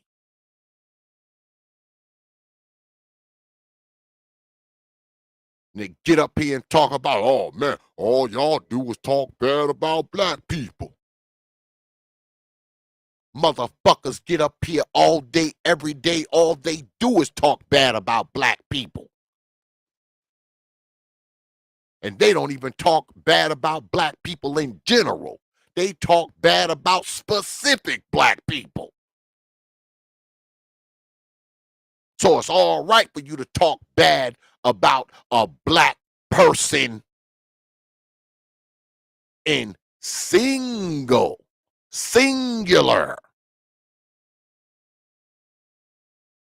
But how dare you say something about black people in plural, right?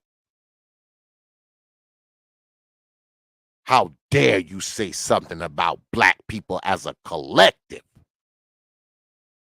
And meanwhile, that same motherfucker who will tell you about talking bad about black people as a collective will get up here and rail on any given black person on any given day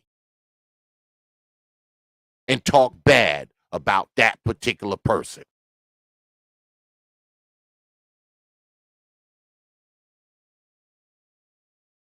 So you can get mad all you want at me. You can get mad as you want at other people. But you getting mad isn't going to change anything. It's not. You getting mad ain't going to do nothing but change you.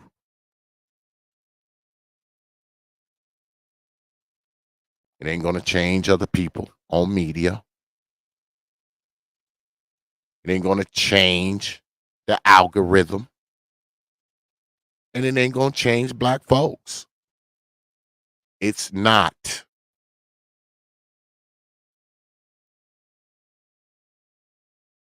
And I know a lot of us like to get up here and pretend like we on this mission to heal black people.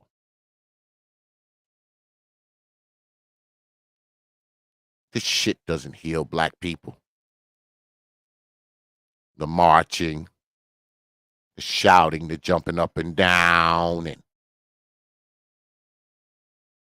all the talk about white this, white that, white people.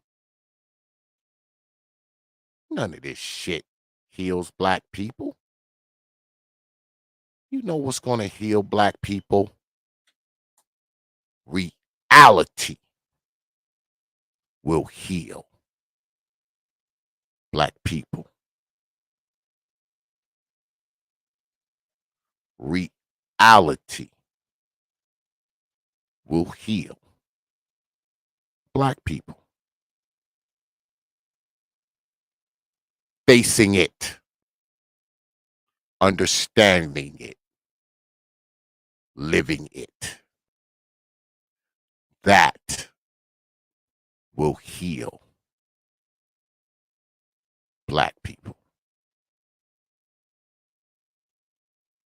I may not live to see it. I'm pretty sure I won't. But maybe, just maybe one day, somebody will live to see it.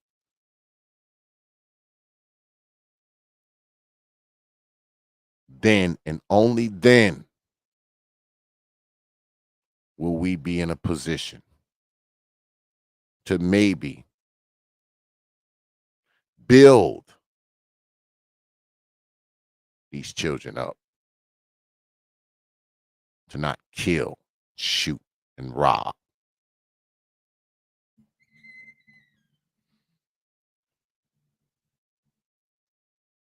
Y'all are familiar with this phrase, right? What did Frederick Douglass say? He said, it is easier to raise strong children than it is to repair broken men.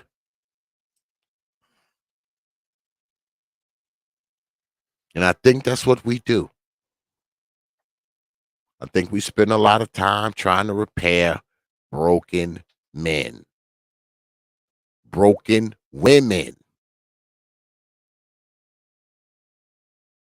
grown ass people already stuck in their ways. A lot of these people we know we cannot fix, we cannot repair them.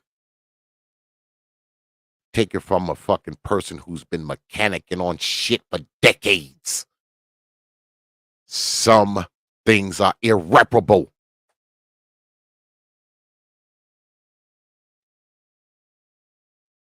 Sometimes the repair is replacing it. That's just the truth. I must have worked on, I don't know how many thousands of pieces of equipment I've worked on in my lifetime. And some of them, quite frankly, are just beyond repair. And when I say these things to the people who bring me their equipment, I see the dismay in their faces.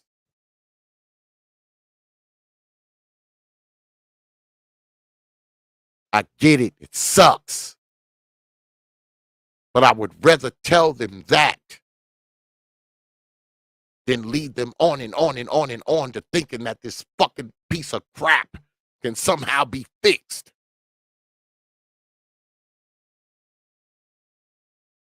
And I think that's the situation with a lot of us. We've been led on and led on and led on and led on that some of this shit can be fixed, when we know it can't. We know some of it is irreparable. We know some of it has to be replaced. We know it.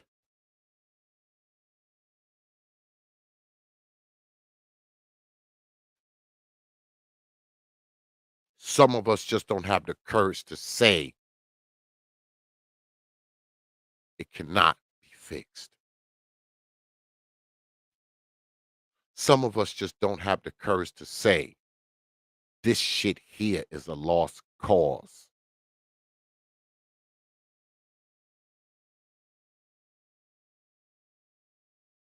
But I say again, man, reality will heal black folk. That's what's going to heal black folk. Not all this bullshit.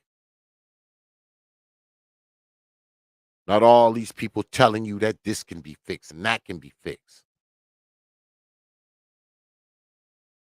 Not all these people telling you that you need to go and fix it, because they don't have the ability, the desire, or the interest to do it. So they're trying to convince you to do it.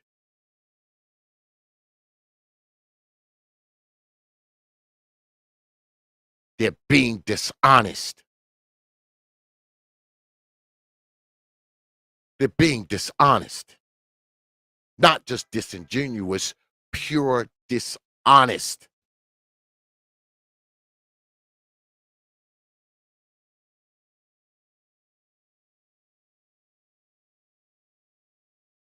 Because, see, a lot of us, we just can't face the fact that we're fucking failures.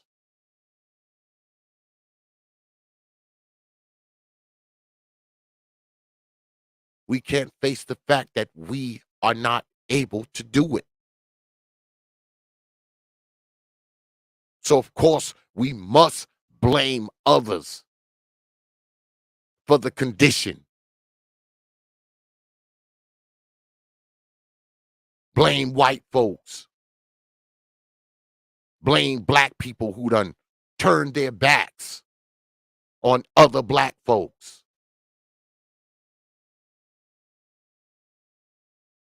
Because a lot of us are failures. We failed ourselves. And unfortunately, a lot of us, we failed our kids too. And that's just the truth. We see it every day. We see it every day. On the news, on the internet, in the newspaper. I know I do. Maybe y'all don't. But I do. And I'm pretty sure I'm not the only one.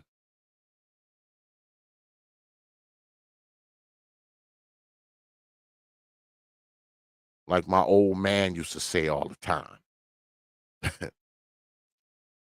He used to say, son, Just because you don't admit the sun, moon, and stars exist doesn't make them not exist.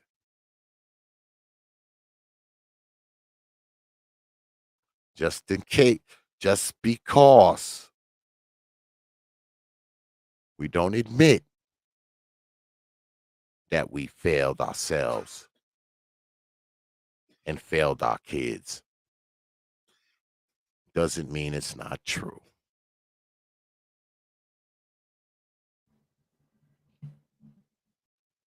Doesn't mean it's not true.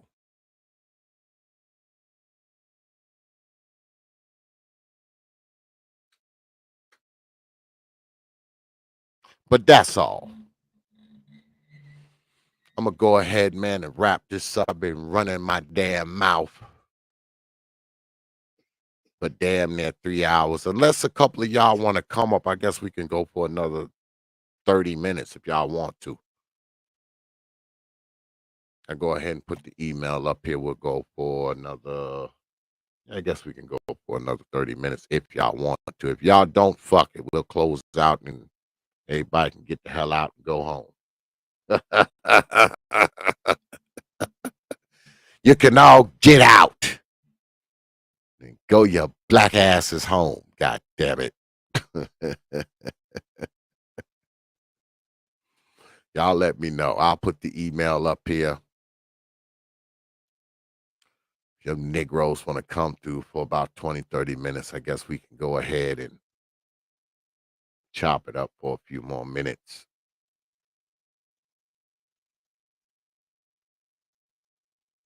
Want to come through, you know what the email is. It's properthethought@yahoo.com. It's properthethought, one word, no caps, at yahoo.com.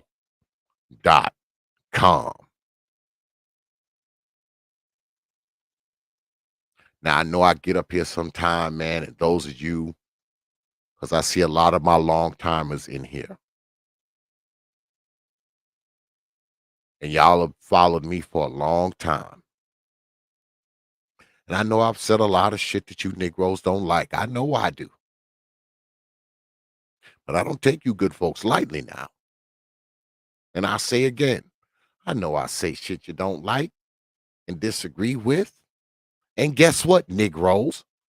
I'm going to continue to do so. Yeah, I'm going to continue to do so. I'm going to continue to say shit you don't like. I'm going to continue to say shit you don't agree with. That's part of the deal of listening to T.P.O.T. Yeah, that's part of the deal. Because I ain't here to kiss your black asses. You've been around me long enough to know I don't kiss your black butts. I appreciate you. But I'm not going to kiss your black ass to get along with you. I am sorry. I cannot do it. I cannot do it. I'm too old to kiss ass. I'm too old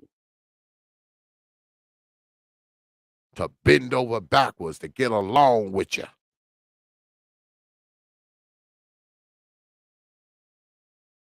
And every now and then I will go on one of these rants. Especially when it comes to children.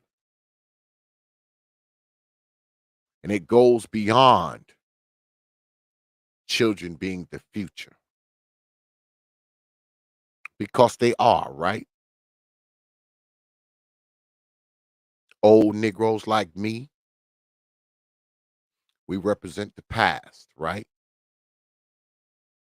Those of you in your 20s and 30s and early 40s, you represent the present. Those little ones, man, they represent the future. Shit, in 30 years, my black ass more than likely will be dead. In 30 years, A lot of you out there listening to be an old Negro like me. Well, shit, in 30 years, shit, my youngest grandbabies will be in their early 30s. Then they'll represent the present. You folks that are younger than me, y'all will represent the past. And the little ones will represent the future all over again.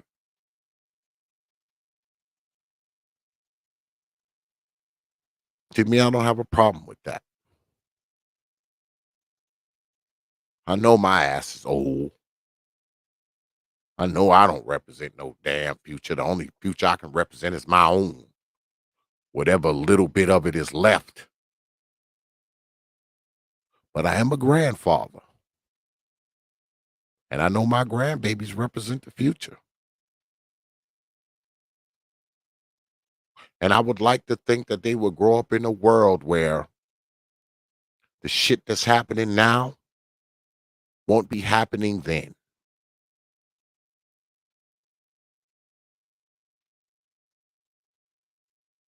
And sometimes, man, it's difficult to be hopeful. It's difficult to say, well, in 10 years, 20 years, 30 years, it'll be different. Based on what you're seeing now, you want it to be different. You would like it to be different. You would like to think that the trajectory of at least some of these pockets of Black society that you see in the news and on the internet and hear about, and you might even see in your own neck of the woods. You would like to think that they would change, they would get better.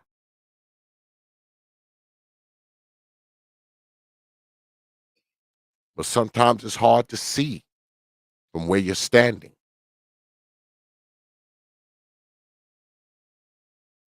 It's hard to imagine from what you hear.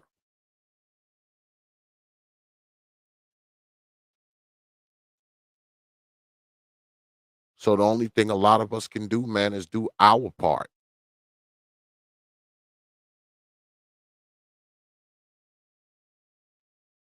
We can't save the world, man. And we definitely can't save all people. It's impossible. It's impossible.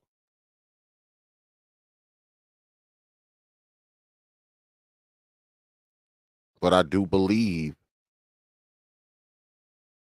that an ounce of prevention is better than a pound of cure.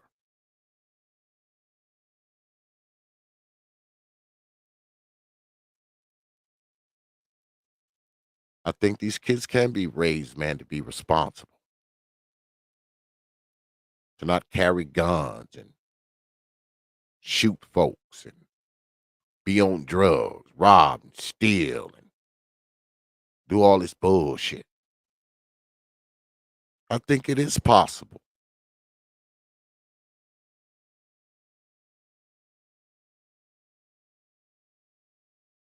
But I think we got to get out in front of it.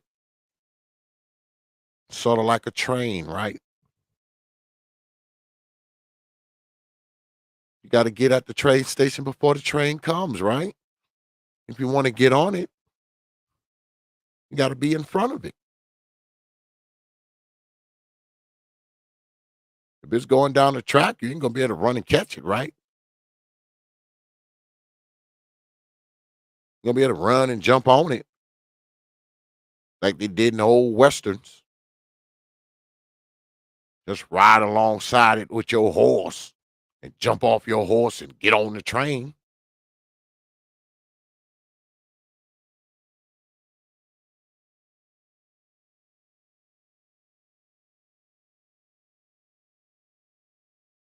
You want these goddamn children, man, to grow up to be responsible people. Guess what?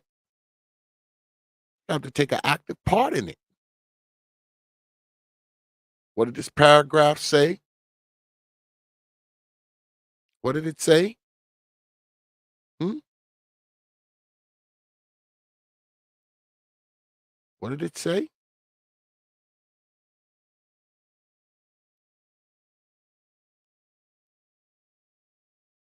Where we at?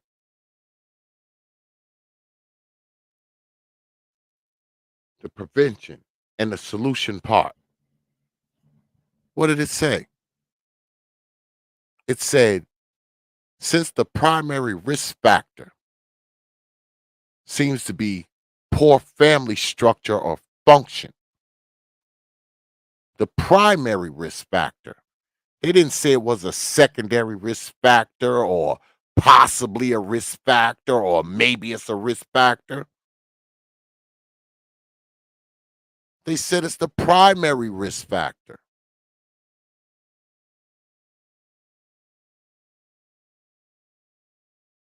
The primary risk factor seems to be poor family structure or function.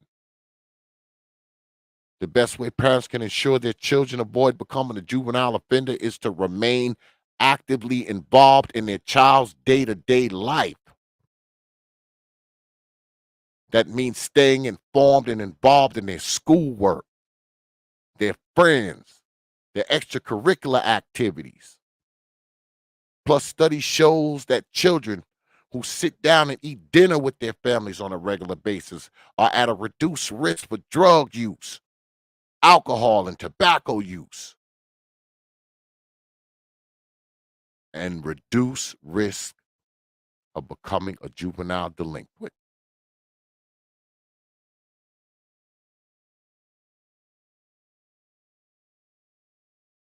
And let's talk about the significance again. What's it say? There are several risk factors specific to juvenile crime. Juveniles living in poverty-stricken areas are often exposed to violence, drug abuse very early. Get into the wrong crowd is another common risk factor, as is having easy access to firearms. Broken or unstable families can be among the highest risk factors for juvenile offenders. Let me repeat that again. Broken or unstable families can be among the highest risk factors for juvenile offenders, as can family violence. Another major risk factor is the influence from the media that almost every child in the country receives on a daily basis. So we know what it is. We know what it is, so you know what that means? We know how to stop it.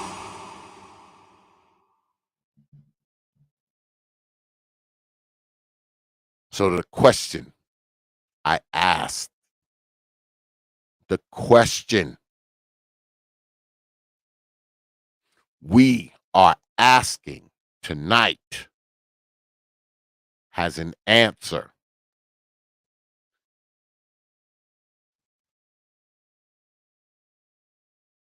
And the answer to this question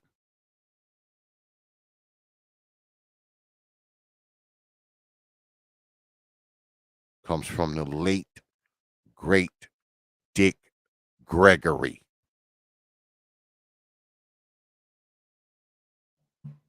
You want to know what's wrong with our children? What's wrong with our children is us.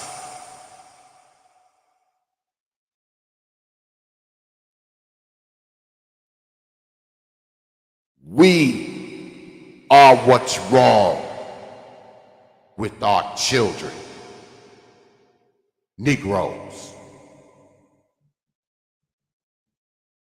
Even if we don't want to fucking admit it. But that's all. I'm going to go ahead, man, and get out of here, man. I appreciate everybody coming out tonight, man. Good shit tonight, man.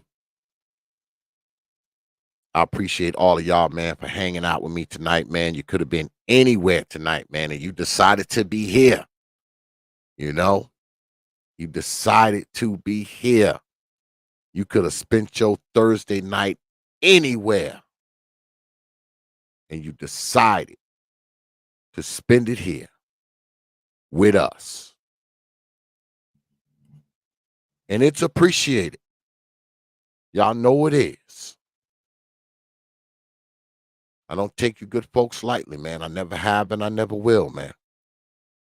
You got my word on that. And like I always say, man, I know I get up here, man, and I talk shit. And I say a lot of goddamn things that I know you good folk don't like. And guess what? I'm going to continue to do so. But one thing I won't do, man, is disrespect you. That I won't do. I say what I think, man. And I know a lot of the people who follow me say what the fuck they think. That's why they always find themselves on the T.P.O.T YouTube page. You know. So we're going to go ahead, man, and get out of here. I don't know what we're doing Saturday, folk. I have no idea. We might play the ridiculous race game this week. I'm not sure. I got to see if I can get some contestants because I haven't even I haven't even really looked into no contestants. I guess I can round some people up. We'll see. We'll see, man. Maybe we'll talk some more about this.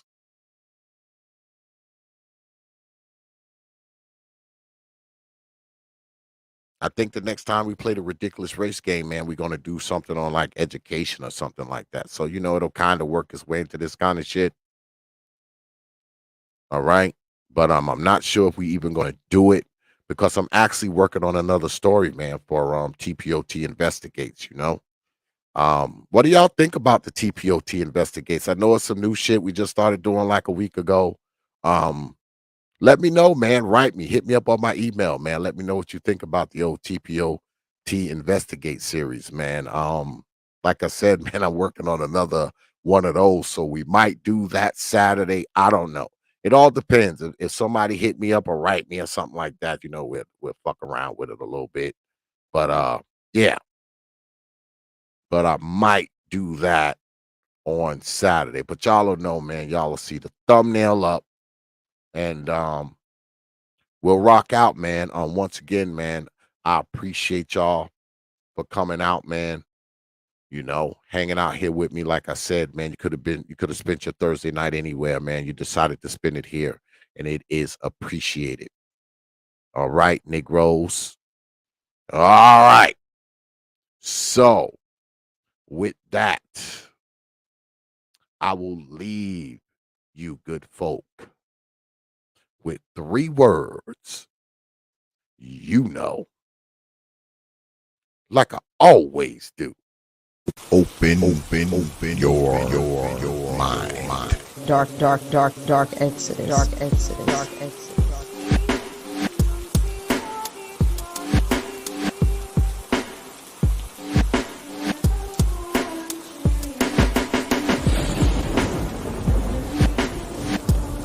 The protest. Dark Exodus.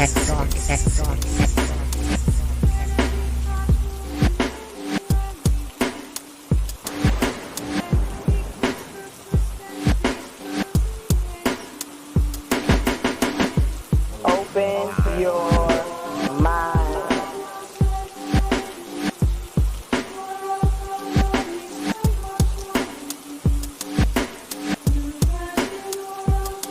You know.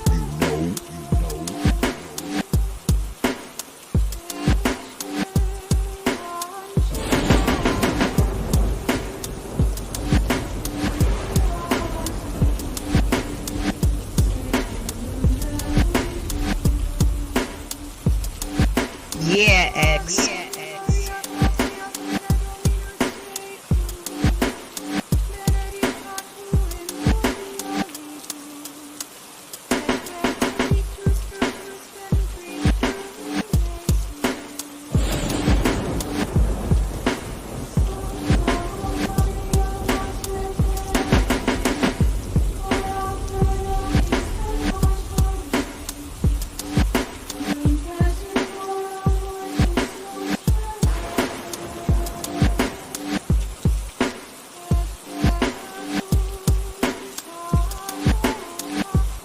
You know.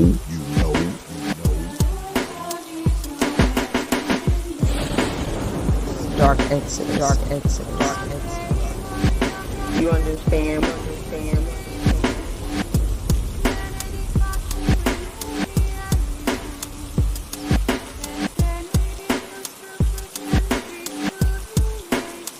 Yeah, X.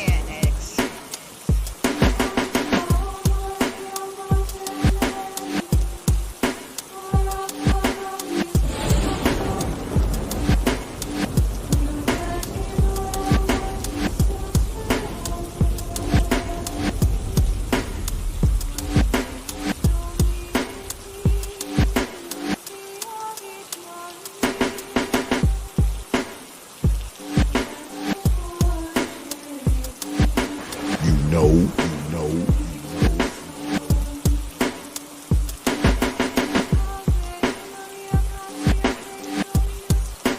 You understand?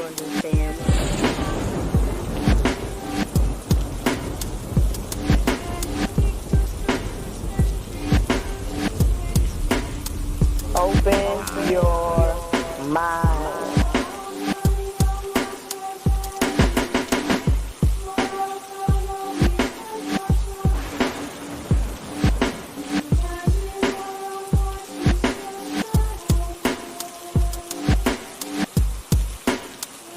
Dark X. Yeah, X.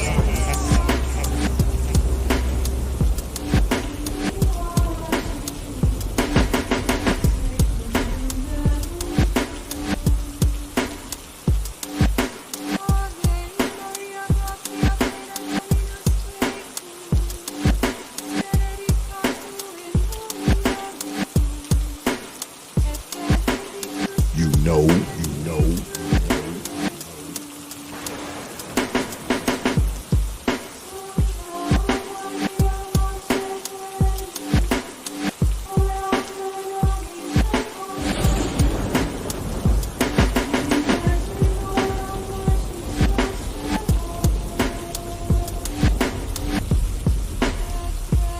You understand?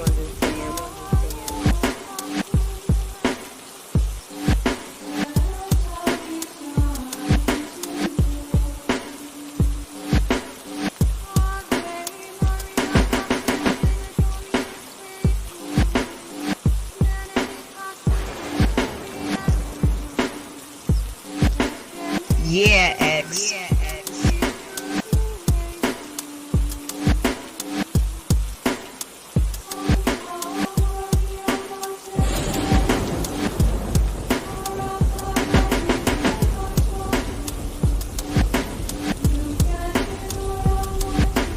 Open your mind.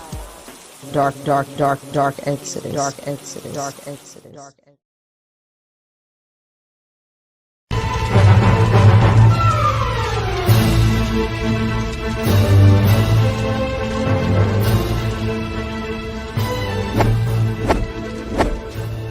Only from T.P.O.T Media. Open your mind.